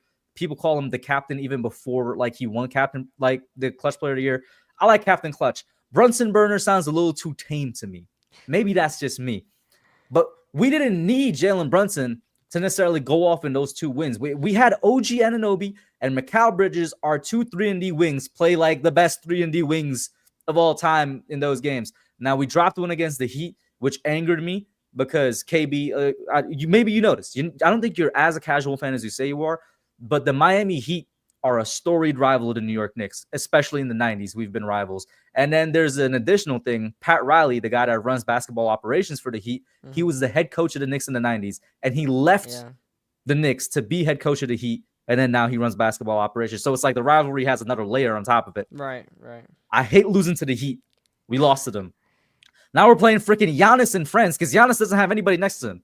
And Giannis is one of my favorite basketball players. But that Bucks team is literally Giannis and friends. There's nobody next to him. Yeah, there's nobody. And what's the score right now? I think is Kyle Kuzma out there playing for them? He plays for them? Is he on the Bucks? We got to check. Kyle been moved around, man. He been passed around. It like looks a like blunt. Kyle Kuzma. He's like bald now with a bunch of tattoos. Yeah. He's on the Bucks now. Yeah. Yeah. He go. looks so much different than what he did with the Lakers all those years ago. Holy moly! Dude But looks like KB, he looks like a convict. let me know what you think throughout these games so far, man. Take my freaking takes with a grain of salt, guys. You're a fan. It don't matter. Yeah, but I'm a fan. One thing I will say is that I feel like this Knicks team doesn't really get out to a slow start. Like they look like consistent throughout the games. And on top of that, something I did notice with Thibodeau as well is that the starters were always out there. Like you can look at the minutes and percentages of these guys out there, and they would have their guys out there the entire time. And that's ultimately what got him fired. If you look at the game now, you're always going to see a sub somewhere. Like, you're always going to see good rotation, and the offense is still keeping up, which is really good. I don't know too much about Mike Brown. Don't really know too much where he came from. But the offense, well, the entire team as a whole looks really good. Even against the Celtics, which is what I really noticed, the defense was really good in that game. The defense was solid in that game. They were able to take advantage of opportunities. One thing I could take over from football is points off of turnover is always key in any sport. You always punish your opponent. And something I've seen from this Knicks team is when they force a turnover, they instantly make their points. They take advantage of the opportunity. They don't get cute and try to force a three. They go out there and get their points and move on. I like the brought up KB real quick. I don't mean to interrupt you. Like you said, with the substitution comes they keep up the offensive production. It's not like that's necessarily been a problem with Thibodeau, but it's nice to see with now involving more players because unlike Thibodeau, he tries to spread out the minutes. Right. With involving more players, they're involving more bench guys. It's still there. And we saw this especially, I think, in the first two games, maybe the first game, Tyler Kolek, a very young guy we drafted just a couple years ago, who Tom Thibodeau did not trust at all last year. Mike Brown has trust in, and it's paying off a little bit. Oh, I wanted him to shoot at. He's out there right now. I wanted him to shoot as you were talking about it. He had the ball like 2 times while you were talking about it. I'm like, oh, perfect timing. But what I meant by like a consistent offensive play is like, I'm just saying like the bench is out there and they're still putting up points. That's not something like Tom Thibodeau really trusted his bench to do before. Like he would always have his starters out there. So, that's good to see that because I didn't even know that we had Jordan Clarkson, to be honest with you. Yeah, no, listen, and that's another thing. I'll bring that up right now. And yes, this is more Leon Rose, who's basically, he's the president of basketball operations. He's basically the GM for the Knicks. He came in with Thibodeau, and both of them, I'll give credit to both of them, not just Tibbs. Leon Rose helped build a team that is great. I mean, it's Leon Rose that got us Jalen Brunson on a steal of a deal because people didn't believe Brunson could become what he could become. But that goes with Jordan Clarkson. We need our Leon Rose for the Giants because this man consistently builds out a great bench for the Knicks. It's just that the bench wasn't used under Thibodeau. KB, I'm going to quickly share this right here since just because, and maybe it will be for some of our more football-oriented fans as well who are not familiar with Mike Brown, the new Knicks head coach. This is his coaching history. All right. He has a great coaching history. I'm going to take off the thing for a second, because it's blocking some of it. So his basically, I guess, claim to fame, I guess, is the biggest thing to say. He was the coach of the year for the Kings? Holy shit. Yeah. When he was with the Cavs, that was LeBron's first stint. So he had a great time there. Credit to LeBron as well, but he was the coach. He was the coach of the Lakers for 1 year. Unfortunately, that was for the failed super team year of the Lakers. Went back to the Cavs for a year, and then he went and he was an assistant head coach. I know it says associate, but he was an assistant during the Warriors dynasty, 2016 to 2022. That's when they won all 4 of their championships. Yeah. He went to the Kings. He helped dig the Kings out of their gutter and took them back to the playoffs. And then management of the Kings so broke he has that a team up. And then now pedigree. he's back to the Knicks. And I mean, you look where he started off. Well, not start off, but like his early years were with the Spurs, the greatest basketball coach all time, in my opinion, Greg Popovich, and then the Pacers. And during that time with the Pacers, I believe the coach was their current coach, actually, who I'm forgetting. He was the Mavs coach for a while. Why am I forgetting his name? I have no idea, but champion head coach, great head coach. Why am I forgetting the coach of the Pacers? Also coach of the Mavs when they won their chip, Rick Carlisle. I don't know why that just slipped my head. He was a coach there. He has history and he has pedigree, like you said. I like that you used that word right there. And also, he's well-rounded. He started off more as a defensive guy because that's who he learned under. With the Kings, KB, he became historically during his time with the Kings one of the best offenses in NBA history there. So he's just a well-rounded guy too. You know what I mean? Yeah. But Jay, we've been back, bro. Where have you been? Respectfully. We've been back. Where have you been? Sorry. Nah, you're good. KB, I'm gonna pepper you with some quick questions because like I said, I really look forward to your takes here. I know that you're concerned. I actually find it exciting that we have somebody, for lack of a better word, that's a little bit more of a casual fan. What you think about my guy Jalen Brunson, bro? From what you know about him, as somebody I've been watching not so Jalen much. Brunson, since he got here, bro. I have, like, every time he's out there, I have trust with him. I know sometimes he'd be a little bit of a ball hog, but I'd be like, bro, you get in that paint versus triple coverage. You go out there and you put that ball in there. Yeah. Floater goes there. Yeah. And one. And he's good with it too. He has confidence. It doesn't matter. It doesn't matter who he's footwork. going against. Jackson Dart, pay attention. It's the footwork. And he's a threat. You could tell when he has the ball and he gets in the paint. You could see the entire defense just come in and close in on him. You know, they close in on because they know how much of a threat he is, and he's Captain Clutch, like you say. So, I wasn't, to be honest with you, I didn't even know who Jalen Brunson was until he got on the Knicks. That's fine, Kay, because guess what? Most people, they mocked the Knicks when we signed Jalen Brunson because they thought the same thing. You know who Jalen Brunson was? I'll give you a quick history lesson. He was the backup point guard on the Mavericks. I know he was with Kyrie, right? I knew he was with Kyrie. No, he was with Luka. He was the backup point guard with Luka, and his claim to fame and why the Knicks took a chance on him was in 2 straight years, 2 straight playoff runs, the Mavs got injured, so he got playing time. And they saw in that playing time, they're like, yo, this dude, he kept the Mavs in a series. I make a joke with my best friend all the time, who's a huge Knicks fan. I say, yo, Jalen Brunson owns Donovan Mitchell. When they were both in the Western Conference and he was on the Mavs, he beat him when Donovan Mitchell was on the Jazz, when he came in for the injured Mavs. I mean, for the injured Jazz. And then now in the Eastern Conference, the Cavs are in the same division as the Knicks. Whenever Jalen Brunson faces him in the playoffs, he owns him. I'm like, people love to talk about Donovan Mitchell, Spider Mitchell. They need to put respect on the man that owns him. And that was week 1, wasn't it? That was week 1. I mean, week 1, game 1. It was. I don't think, did Brunson play game 1? Or am I mistaken? He did. He played.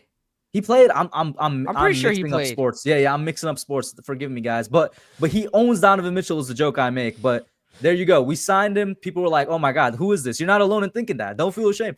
People were genuinely like, who are the Knicks signing? They thought it was another Knicks, mess up. Because really, I don't even watch, if it's not Knicks playing, I don't really watch basketball. So I'll only be familiar with players as the Knicks play them.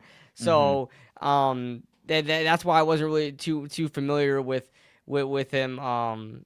And I'm gonna say something that's not a hot take and just controversial. I'm gonna get hate in the comments. I even hate myself for saying it. Jalen Brunson is a better Knick than Carmelo Anthony.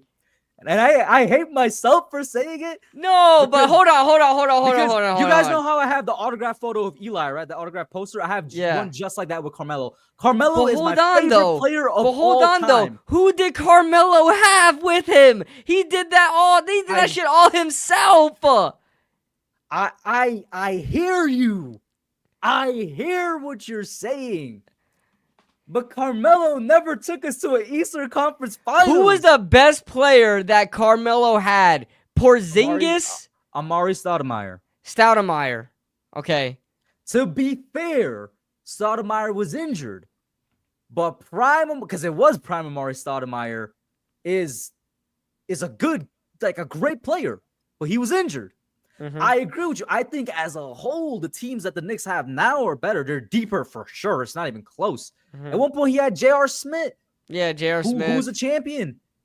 He had Amon Shumpert. We traded 2 guys that went to the Cavs and became champions. Yeah, now that's LeBron, granted. I know. Guys, I know I sound crazy. I just admitted to you, Carmelo Anthony is my favorite player of all time. I love Carmelo Anthony. Stay mellow. That man is. I think you might be saying that he's a better Knick is because he's already giving you better memories than you have with Carmelo Anthony. He's already taken the team farther. He's taking. That's just a fact. Yeah. He's taking the team farther than Melo ever has. And I'm knocking on wood, and I'm hoping I'm jinxing it because as a casual, I don't know if you held the same expectation for them that I did, KB. I'm walking into this year. I'm like, we should go to the finals. Boston is injured to all hell. Didn't we make the conference? Basically. We made the conference finals last year. Yeah. Boston is injured, and they blew up their team. The Indiana Pacers, who took us out last year, is injured with Tyrese. Milwaukee, oh my God, even though we're freaking struggling against them, I was going to say Milwaukee is Giannis and friends. There's nobody next to him to be a co-star. Our only real competition in the East we're missing is the our Cavs. shots, bro. We keep missing. We're not taking advantage. Milwaukee's missing their shots, but so are we. We're like they're playing way too fast. They're playing. They got to slow it down. Mike Brown, that's my brother. Call Jay says, listen, Jay, YouTube sucks with notifications. You just gotta subscribe to our channels. There's a new collaboration feature that me and Kush are gonna be doing for the podcast. So it's gonna be available on my channel. So hopefully this will get people to know. Some people don't even know we're still doing this that we're doing this podcast again. Yeah. Some people don't even know that. So like it's very hard. YouTube sucks with notifying people with anything. Even my posts, my community posts. I post this podcast out of my community post. People are still going into my comments. Where's Kush been? I haven't. Bro, we've been doing a podcast for 9 weeks now. yeah. We're 9 weeks. We're 9 weeks back. So I don't blame you, Jay. I don't blame anybody that doesn't know because YouTube just will not show people this stuff. So the only place I haven't been posting is Facebook because I was like, I don't even have a following on Facebook anyway. Right? That's I never made a Facebook. Yeah, I used to make Facebook posts because there was Facebook Giants pages, but none of our watchers are on Facebook, bro. Nobody that watches us are on Facebook. Like old, so I stopped posting there. Yeah, it's old people. You could just put AI photos like Cam Skattebo's okay, and they'll be like, oh my God, he's okay. Like I still post on Twitter. I still post on IG. And then obviously, like you're gonna get a notification on YouTube. It's not your fault. It's just the algorithm, I guess. Yeah. But KB, that was my expectation. Yeah, I'm like, we're walking in here. We should be going to the finals. I don't know if we're gonna win the finals, but we should be going to the finals. Right. Yo, and I also go ahead. I said shout out to the bench, man. I like that Shamit guy, bro. I seen them use Landry Shamet. Yo, I seen them use him a little bit last year, and I'm like, you know who Shamit looks like? Shamit looks like one of those guys, especially with the number he's wearing and everything. And on top of that, he just doesn't look like he plays basketball. He looks like one of those guys the Knicks had back in like 2014, just random players out there. You know what's the joke I make? I call him the Deliac. Yo, that's what I'm saying. He looks like he owns a corner store. Look, I'm not trying to be racist or anything, but bro, listen, I'm the color of the Deliacs. I can say it. The first time I ever saw Landry Shamet, I think he was on the Trailblazers. I think it was in 2019, or maybe it was 2020. The bubble. Get that chopped cheese, man. I'm watching playoffs with my friend, the same friend I was talking about. That's like a crazy Knicks fan. I looked at him. I'm like, who the hell is this Deliac out here? And from that moment on, I just kept calling him the Deliac. As soon as we signed him, I'm like, he came home. He's going to be great for us. I don't care how he plays. He came to where his people are, buddy. He's going to play amazing. All right? Yeah, bro. He's out there balling. Like, he looks like one of those guys that were out there with Carmelo Anthony when he had no help. Like, he looks like those guys that shouldn't be in the NBA, but they just had to put him out there. But he's a baller, bro. He had a couple of good plays against the Celtics, man. When I was watching, I was like, damn, this kid's good. Like you said, our bench is good. Coach Brown is using them well. How'd you feel about Cat if you got to observe him a little bit so far this season, not as a whole, this season? Yeah, Cat so far, man, bro, he's dominant for me. Like seeing him out there, and he's one of the best shooters, like big man shooters out there. He's in terms of NBA history, and this might be taken over fast because more big men are shooting.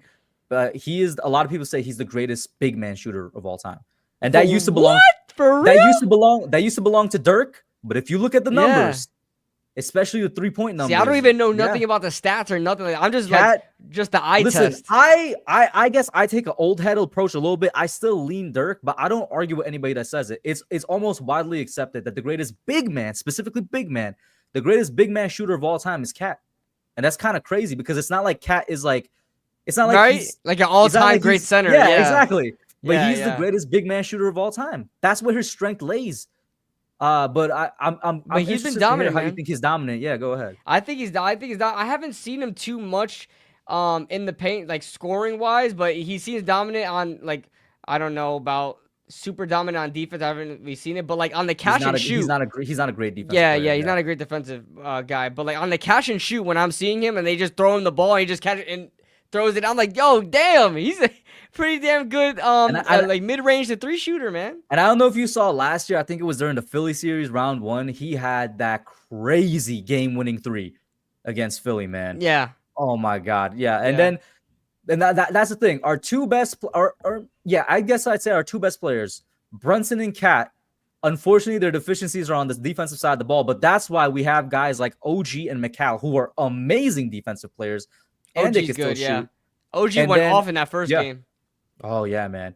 And then in the big man side of things, we got Mitch, who I love Mitchell. I actually have Mitchell Robinson's autograph on. My head is blocking it. I have a Knicks cap back there. Oh, I have that's Mitchell Robinson's that's autograph. Mr. Block, bro. He blocks every He's- Mitchell Robinson yeah. like block every time I see him out there. Bah. He's one of the best defensive bigs in the game today. Yeah. It's just that he has injury issues. He's also an absolute character on social media. I don't know if you know that. Oh, really? If Is you he call like the it- Darius he's- Slayton of the team? Oh no, Darius Slayton has nothing on him. He be tweeting Oh, stuff really? like just yesterday. I think it was either on his IG story or something. He was like, "Guys, I hate being single." You know, he Oh, was so like, he's like Marlon Humphrey level. yeah, but he well, also he be tweeting politics as well, but not in like he be tweeting it in a hilarious way. Like in a hilarious way is the best way to put it. Like He satire almost like kind of like But it seems like satire, but he's serious. Like the way he speaks, it sounds like satire, but he's serious. Oh god. He's But just tongue in cheek I love with it. Mitch. Yeah, but he's injured. That's always the thing with him. We just have a really good team, man. Yeah, he's always What's the hurt. score He's right still now? he's hurt now, right? Yeah, he's hurt right now. Yeah. What's the score right now? Right now it's 101-96. Kolek with a 3. Oh my god, Kolek's been like 0 for 5 on shooting so far. I had not seen Who's him leading, making Knicks it. or Bucks? Bucks are up 101-96. We just did How we much time is score left? there? 8 minutes left. We got time. 8 Okay, yeah, minutes they left. can work back. Cat's going to the line. I don't know if he scored. Let me see if he scored.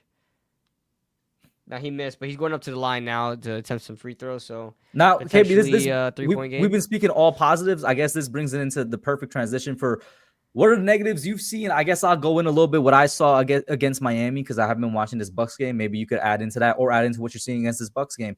What I saw against Miami isn't a negative per se, but the reason we lost the game is because almost like the rotations became too flexible. The substitutions became too flexible. The reason I'm saying it's not a negative is because it's game 3 of an 82-game regular season of a brand new head coach, where the main reason we brought him in is for his rotations and substitutions and to figure this out. I don't consider it a negative because I'm like, he's still figuring it out. But that's the reason we kind of lost. We kind of got a little too cute with it, and even with the play calling and whatnot. But I don't think it is negative. It was still a close game. And also, I know you said Cat's been dominant. Cat struggled against Bam to score. Bam had him low-key locked up in that game against Miami. I know he had 18 and 15. I did not see the Heat game. He had 18 and 15. He finished with a great stat line. I think outside of like 2 shots, he was basically, a one-digit scorer. Bam, once again, I don't mean to insult you by saying I don't know how much you know, but Bam is one of the best big man defensive players in the league. I've heard about him. I've heard of him. Underrated as hell. There's low-key a couple years. Adebayo. Yeah. There's low-key a couple years he should have won Depoy, but he didn't. It went to other guys. It is what it is. He had him kind of locked up.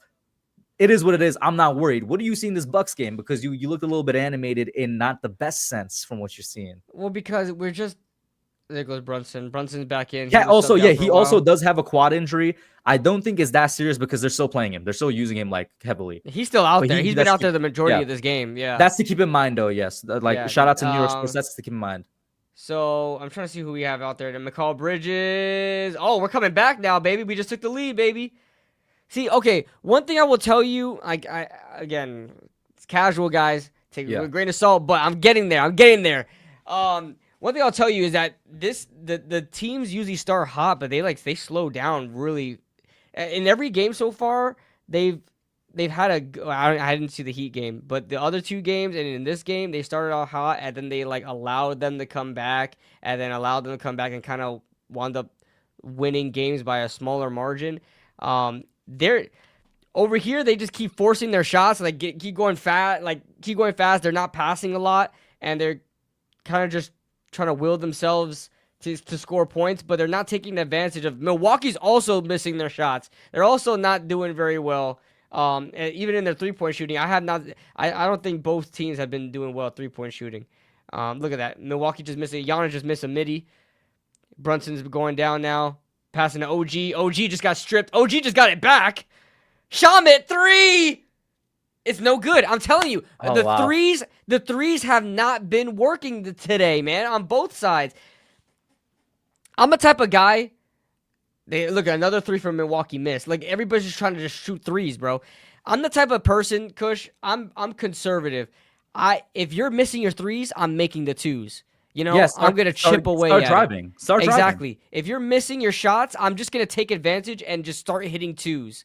And maybe if I want to stunt on you, I'll hit some 3s here and there. But I'm going to... Oh, shit. What the fuck happened to Brunson? He just slipped and fell, and he came down awkward. What was that? It's all right. It's okay. It's okay. It's just a slip. It's just a slip. No, it didn't look like a slip to me. No. You know, maybe he sits out the rest of the game, which would be horrible. Maybe he sits out for a couple of minutes. Stop it. He's on the floor. He's getting helped up. He's limping out. Let me see here. I'm watching the replay. Sorry, guys. Ooh. So it looked like he slipped on the floor. Whoever has the job of wiping the floor, right? Yeah. You bastards. Oh, no. Ooh. I think he pulled his hamstring because he actually tripped on Giannis's foot, then slipped, and then he kind of like stretched his legs, like kind of did a banana split almost. And okay. Maybe he just overstretched it a little bit because you don't really see stuff like I know you're trying your best to talk yourself. No, not Brunson. Please. Listen, anyone but him, please. He's fine, bro. Maybe he sits out a couple minutes and whatever, but he's fine. The good thing about basketball is like one, gruesome injuries are very rare, right? Yeah. You had that Paul George injury a couple years ago. Like I haven't seen and anything soft like tissue that. injuries are also rare. So, yeah, it's like that type of stuff is very rare. And so the injuries that you have are like maybe a sprained ankle, which happens a lot in basketball. Yeah, pulled hamstring, a lot of stamina you're using, a lot of running back and forth, and you could come back within a couple games. And the good thing is there's 82 freaking games, so you miss a couple games. By the way, I literally looked up Jalen Brunson on Twitter. This is the first tweet I came across. Oh, I'm looking at you're showing me the Mike Brown career history. Oh, what the hell? That's so Just funny. change your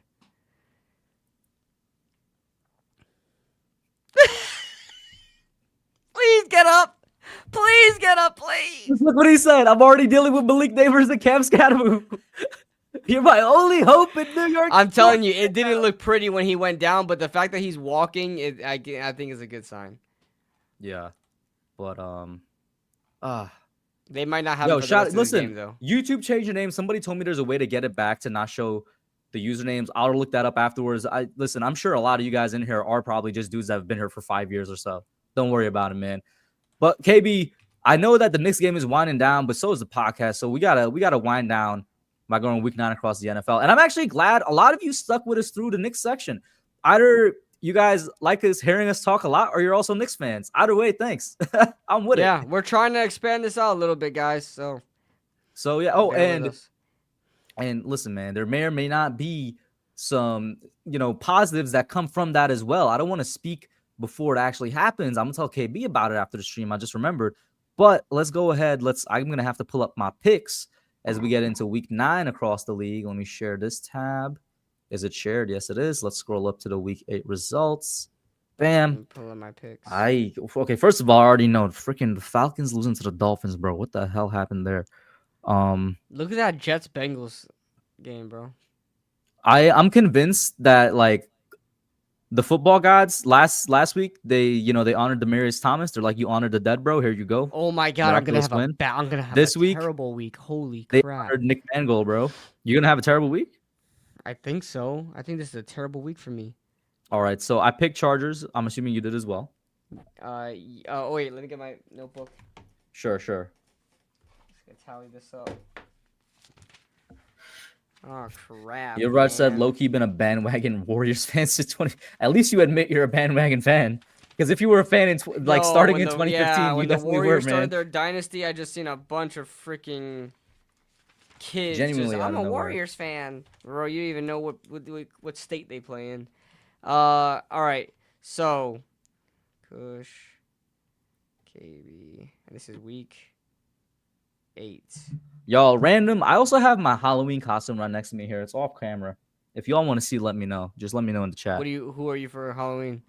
Listen, you got to rely on the chat to get that answer, buddy. He's a All tooth right. fairy. He's a sexy cop. I'll tell you what I was last year, but if the chats wants to see, they got to let me know. Last year I was Ghostface from Scream. I had the whole hood and everything and the knife. I Oh had it all. damn. Quick little injury update. It is a torn ACL. I'm just playing. He's back out there. He's playing. I was about to He's say, I'm like, listen, bro. This ain't football, buddy. fine. Yeah, because the way when he went down, my football brain, because he went down and grabbed his knee, and I was like, oh fuck, Yeah. I know what that means. Also, I know you were capping because you're not that much of a casual to say Jalen Brunson has a torn ACL with a straight freaking face. All right. Hey, I probably would have cried. Oh my god, why are we can't hit our shots for anything, bro? How many times, bro? I don't know what the percentages are right now. What? Go ahead. I'm just saying I don't know what the shot percentages are right now, but they are not good. They can't be good. KB, I was gonna ask you. I know you're not that available anymore during the weeks. You're just so freaking busy. Yeah. But I was gonna say the first Knicks game I was gonna call, because I'm going down to see my parents again. It's not gonna be this weekend. It's gonna be next Wednesday against Minnesota, which is gonna be a great game because it's against Anthony Edwards and the Minnesota Timberwolves, who are now a perennial playoff team. If you're available, pop in. But I know you're super busy. What time is that game? Let me check it. Next actually, I think Wednesday. Let me see, because I think I play at my church next Wednesday. To be honest with you. What day is next Wednesday? So it starts at 7:30. It's actually an early game. I know. I think my practice starts at like 8. Hold on. And then after the Timberwolves is what day is the 9th? The 9th is a Sunday. Yeah, I'll probably that will be a long day if we call the Giants and then I go into calling the Knicks. So I probably won't do that. But the Timberwolves will be the first one I do. Even if you can't make it, that's fine. You're probably gonna make it to one of these games that we're gonna be calling. So, what do I play? I play on the 9th. So it's that. Oh yes, that Wednesday. Yeah, I won't be able to make it for the 5th. It's the 5th, right? yeah. Yeah, I won't be able to make it that Wednesday. That's the whole reason why we had to push this podcast for Tuesdays. There's 82 games. Don't worry about it. Yeah, for sure. I want to be in. Let's call a Knicks game, man. I don't mind that. Yeah. All right. So Chargers. We both got that, right? Yeah, Chargers. We got. I picked the Falcons, so that's a L. That's what I'm telling you. It's not looking good. All right. Why did I pick the Bears? We picked the Bears because Lamar was not playing. I picked the Bears because Lamar was not playing, and I thought the Bears could continue because the Bears have been looking pretty good, and the Ravens have not been looking pretty good. This is the Ravens' second win of the season. So, I mean, I don't think we were wrong for picking the Bears, but they just shit the bed, bro. Yeah. So did they win with Cooper Rush? Click on that. Did they win the game with Cooper Rush? They scored 30? Bears are ass. Tyler Huntley. What? And He's he had back. a good game too. That's not a bad game. Derrick Henry. You add up the rushing yards with that. That's not a bad game. Bro, Derrick Henry, bro. Yeah. He's so old. 21 carries for 71 yards. He's not who he used to be. He's a power back now. That dude's straight up a fullback now. So we both got the L there. I took the Bengals. Yeah, I took the freaking Bengals, lost. man. At least we got the Bills. We both got the Bills, I think. Yeah, I got the Bills. Let me pull Oh, up you know, this thing. we kind of breezed past it, but Atlanta, yeah, listen, for anybody that for some reason believed in you because you had 2 surprise wins, you lost to the Dolphins and the Panthers. You're not a serious team, buddy. And I think Yeah, most NFL fans would agree with that now, if there was any of them that somehow believed in you. yeah. Niners, Texans. I took the Niners. Ah, I took the Niners. oh, guys, this is gonna be a bad week for both of us. What the hell? Browns, Patriots, Patriots. I Browns. took the Yep. That Patriots. one scared me because that game was close for a while, but then they pulled away, and I thought the Browns were gonna win. That game was like 13-10 or something like that at some point. I was like, oh crap, but they pulled away. So I got the Patriots. So that was Okay, you're dang. gonna So pull that's only ahead here because I know I took that's the only 2 Giants. wins for us so far. Well, you got 3. I know I took the Giants against the Oh Eagles. shit. Yeah. That's what happened when your hope fails you. Having too much hope. Then we both took the Bucks, I'm guessing. Yeah, I took the Bucks. Yep. Both got the So, Colts. Colts. Yep. I think I took the Cowboys, bro. Oh, damn. I took the Cowboys. Yes, I took the Cowboys. Damn. Yeah. Alright. I didn't think the Broncos were. I thought the Broncos just like that was a freaking a one-off against us. You know what I'm saying? Jalen Yeah. Brunson, let's go. Chipping Got away the at the Packers. I think we both did. fuck. I had the Steelers. Oh, thank God, because that offsets my Giants pick. Yeah. That offsets my you had the Giants pick. Pack? Thank God. I had the pack, yeah. Yeah, I had the Steelers. And then I think we definitely both got the Chiefs. Yeah. Okay, okay. So Oh, but a terrible week for both of us. Jesus, that was bad. that was it. Oh my God! I had 6 was when you bad. had 7. Yeah, that's a losing record. Holy Because I think it was 15 moly. games again, right? Let me count. 1, 2, Wait, go 3, go 4, through your wins 5, again. 6. Oh, it's 13 wins. My wins. I don't know. Let me see. I'm gonna start from the beginning. Chargers, Falcons, Bears, Bengals, Bills, Niners, Patriots, Giants, Bucks. Bills. Bills Yeah. was your second win, right? That's both of our second wins, I think. Chargers. Oh yeah, because we had the Chargers. Yep. Chargers. Then after Bills, I had Niners, Patriots, Giants, 3, Bucks, Colts, 4, 5, Cowboys, Packers, 6, Chiefs. 7. Yep. So you went 7, I went 6. Oh, Damn. Jesus. Damn. That might be our worst week. Yo, no, it's not even close. It's not even close. Let's see what the totals that's is. our worst week. So what? That's how many games were played? 13. Let me 13 double check games. though. 1, 2, 3, 4, 5, 6 times 2 is 12 plus 1, 13. Yep. 13. So if I had 6, I went 6 and 7. 6, 7, and you went 7 and. Wait, that means you went 7 and 6. You weren't positive, bro. That's still not a good record. That's still not good. That's still positive. I went negative.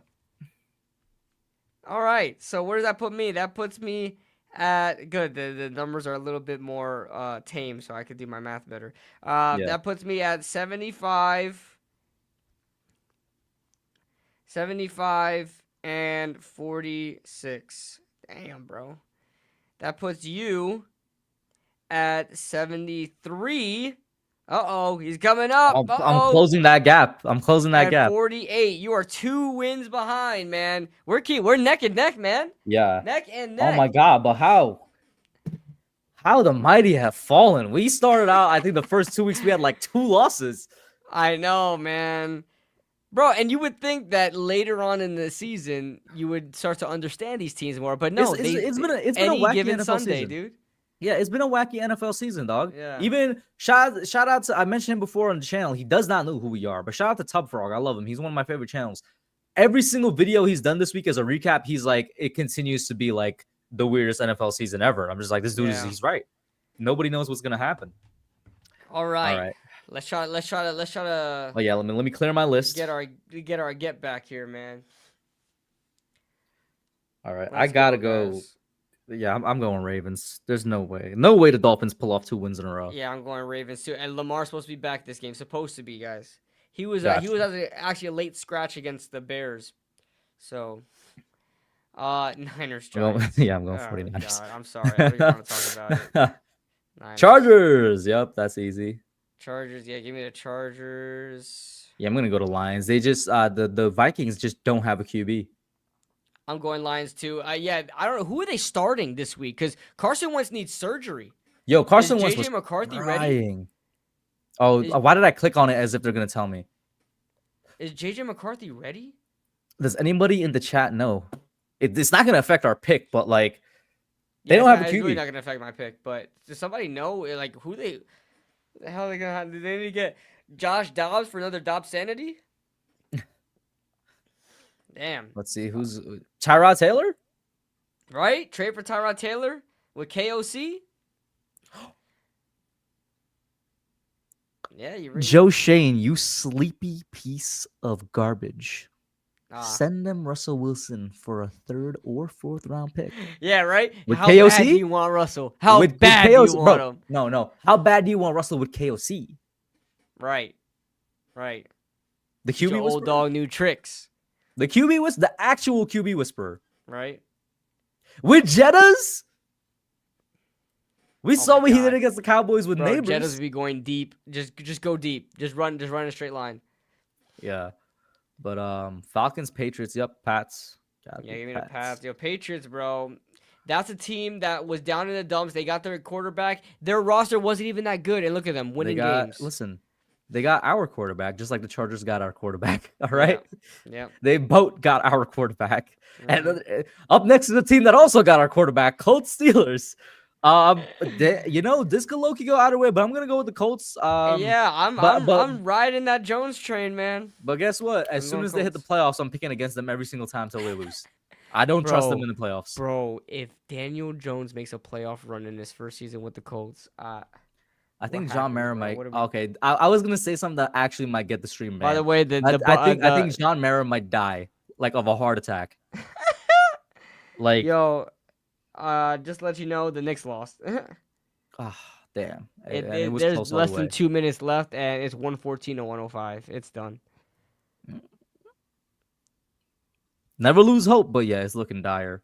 It's looking dire. I mean, they got the But rebound. I will say this, they gotta KB. score fast, but Every time a running back has had a great season, we've heard a lot about it. Jonathan Taylor's probably having the best seasons of all the best running back seasons. he and I'm not has hearing anything. 14. I thought I was lying. I'm not They were hearing lying. anything, bro. I'm not hearing anything about it.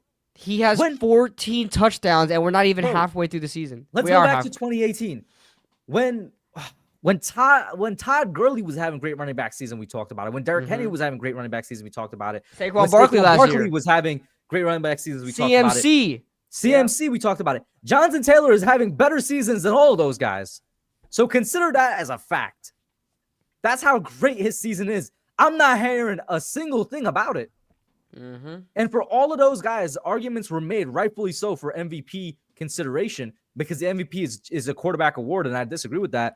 Jonathan Taylor is the MVP as far as I'm concerned in the NFL. We just talked about how wacky it's been week to week. Jonathan Taylor, that's another reason to him. He's just been going in, doing whatever the hell he wants, coming out. 14 touchdowns. It's week 9. That's nuts. And it's not like they're just making him run it because they don't have a good offense. Like Daniel Jones is having a really good. They're just scoring touchdowns. Yeah. They're just scoring touchdowns, man. Broncos, Texans. The Texans just had their most complete game of the year, but they still don't have an offensive line. So Broncos. Yeah, I'm taking the Broncos here. We got the battle of mid right here.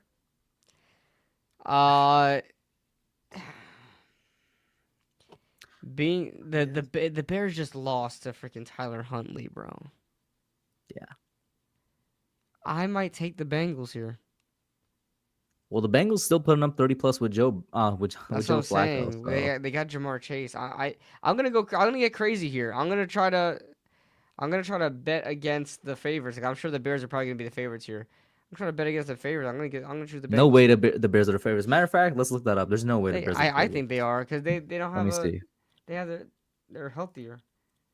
Yeah, it's final. They lost.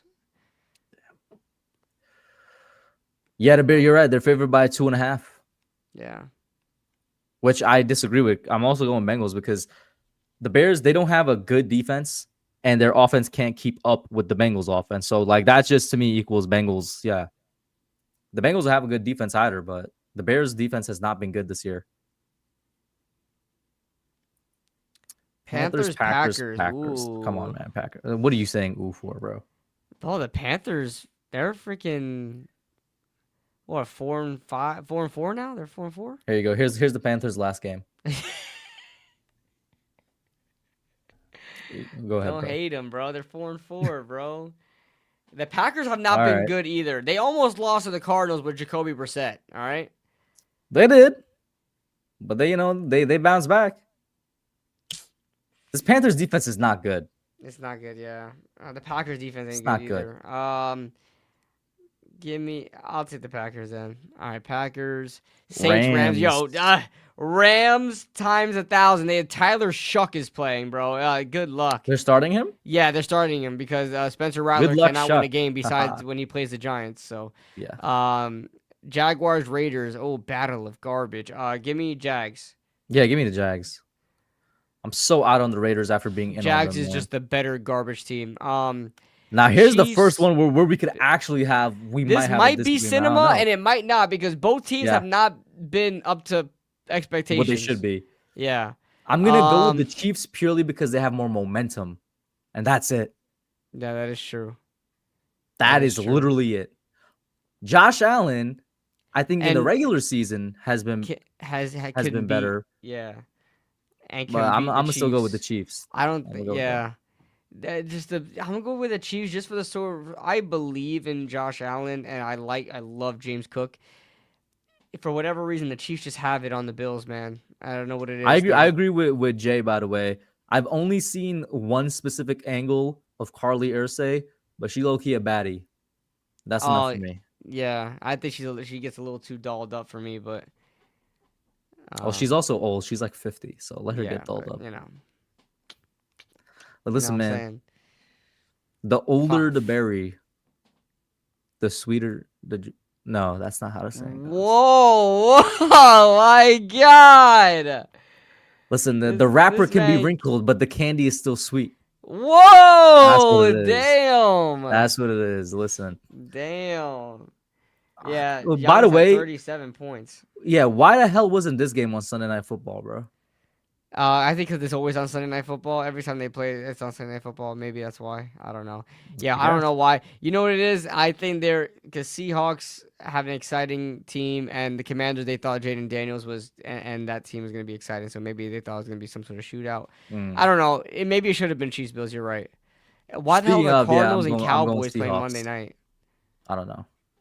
I'm going Seahawks. I think you would be as well, right? Oh yeah, I think Seahawks are going to beat them by like freaking 3 scores. And I got the Cowboys against the Cardinals. Bro, we are literally lockstep the entire. I think I don't think we thing. disagreed at all. Yeah. Yeah. So And here's after last to week, hopefully we get a yeah, 13 win. exactly. thing. After last week, I don't think I'm changing anything. I'm gonna stick with it. Yeah. How many games is it this week? Is it 12? 1, 2, 3, 4, 5, 6, 7. Oh, it's 14 games this week. 14 7. games. All right. Almost a full slate. So Alrighty. let's get over here. Let's go here. Let's go here. Move that. Bam. Bam. And that's gonna be it, chat. Oh wow, almost a 2-hour episode. Wow. Yeah. Yep. Yo, shout out to everybody in here right now. Everybody on Twitter and everybody on YouTube. Thank you for sticking through with us. Long episode. First episode with the Knicks. Y'all stuck through. Episode where you didn't, honestly, you had the least reason to stick through because of where the Giants are at. And this is primarily a Giants podcast as of right now still. So we appreciate the support, man. It's a lot of love and we feel it. Thank you so much, man. Yep. Appreciate everybody maybe- joining in, man. yeah. We're bringing this thing back. We're gonna make sure the whole world knows the Young Guns are back. I know some people don't know, so we're gonna try to make the whole world know Young Guns are back, baby. Listen, I ain't got anything else to say. I see a quick random question from you, Raj. Because the new owners were $81 billion, we're gonna get a new stadium. Nope. I don't think anything is gonna happen for the Giants until I see. Oh yeah, it. who bought the freaking thing? They brought in the third owner. I don't know who it is. I know a lot of people don't like her, and I don't know why. So I'm not gonna it's say. Tish, like a thing. Mara, it's Mara, And a third Tish, person, and a What third the person now. Who else has Yeah. a freaking football team like that? What? It's a great question, KB. Who else Ha! has a football team like that? 3 owners. Surely that means good product. Yeah, right. Three Yeah. different minds. Three Different minds. opinions on what Yeah, the hell the team should be. All right. crazy. Any last Crazy. thoughts before we close it out, man? Last thoughts, man. I will say this. I'm gonna keep saying this till the end of the season. But so long as Jackson Dart is out there at quarterback, I believe he can win We us got a a game. chance. We Yeah. have a chance. We can win the game. Doesn't mean I predict them to, but we have a chance. So just keep that in mind, guys. We'll see what happens. You never know. You know, we're always in these games against the best defenses. Like, we're always in these games. So let's see what happens. Let's see what happens. Hey, man, I ain't got anything else to add. As like KB basically echoed whatever would be in my subconscious with Jackson Dart, because we've been saying it week in, week out. And we're going to continue to say it week in, week out, because it's been 10 years since we had a QB that I could say that about. But that's it for now, y'all. Thank you again for all the support. Shout out to everybody in the chat. And we going to be out, man. Peace.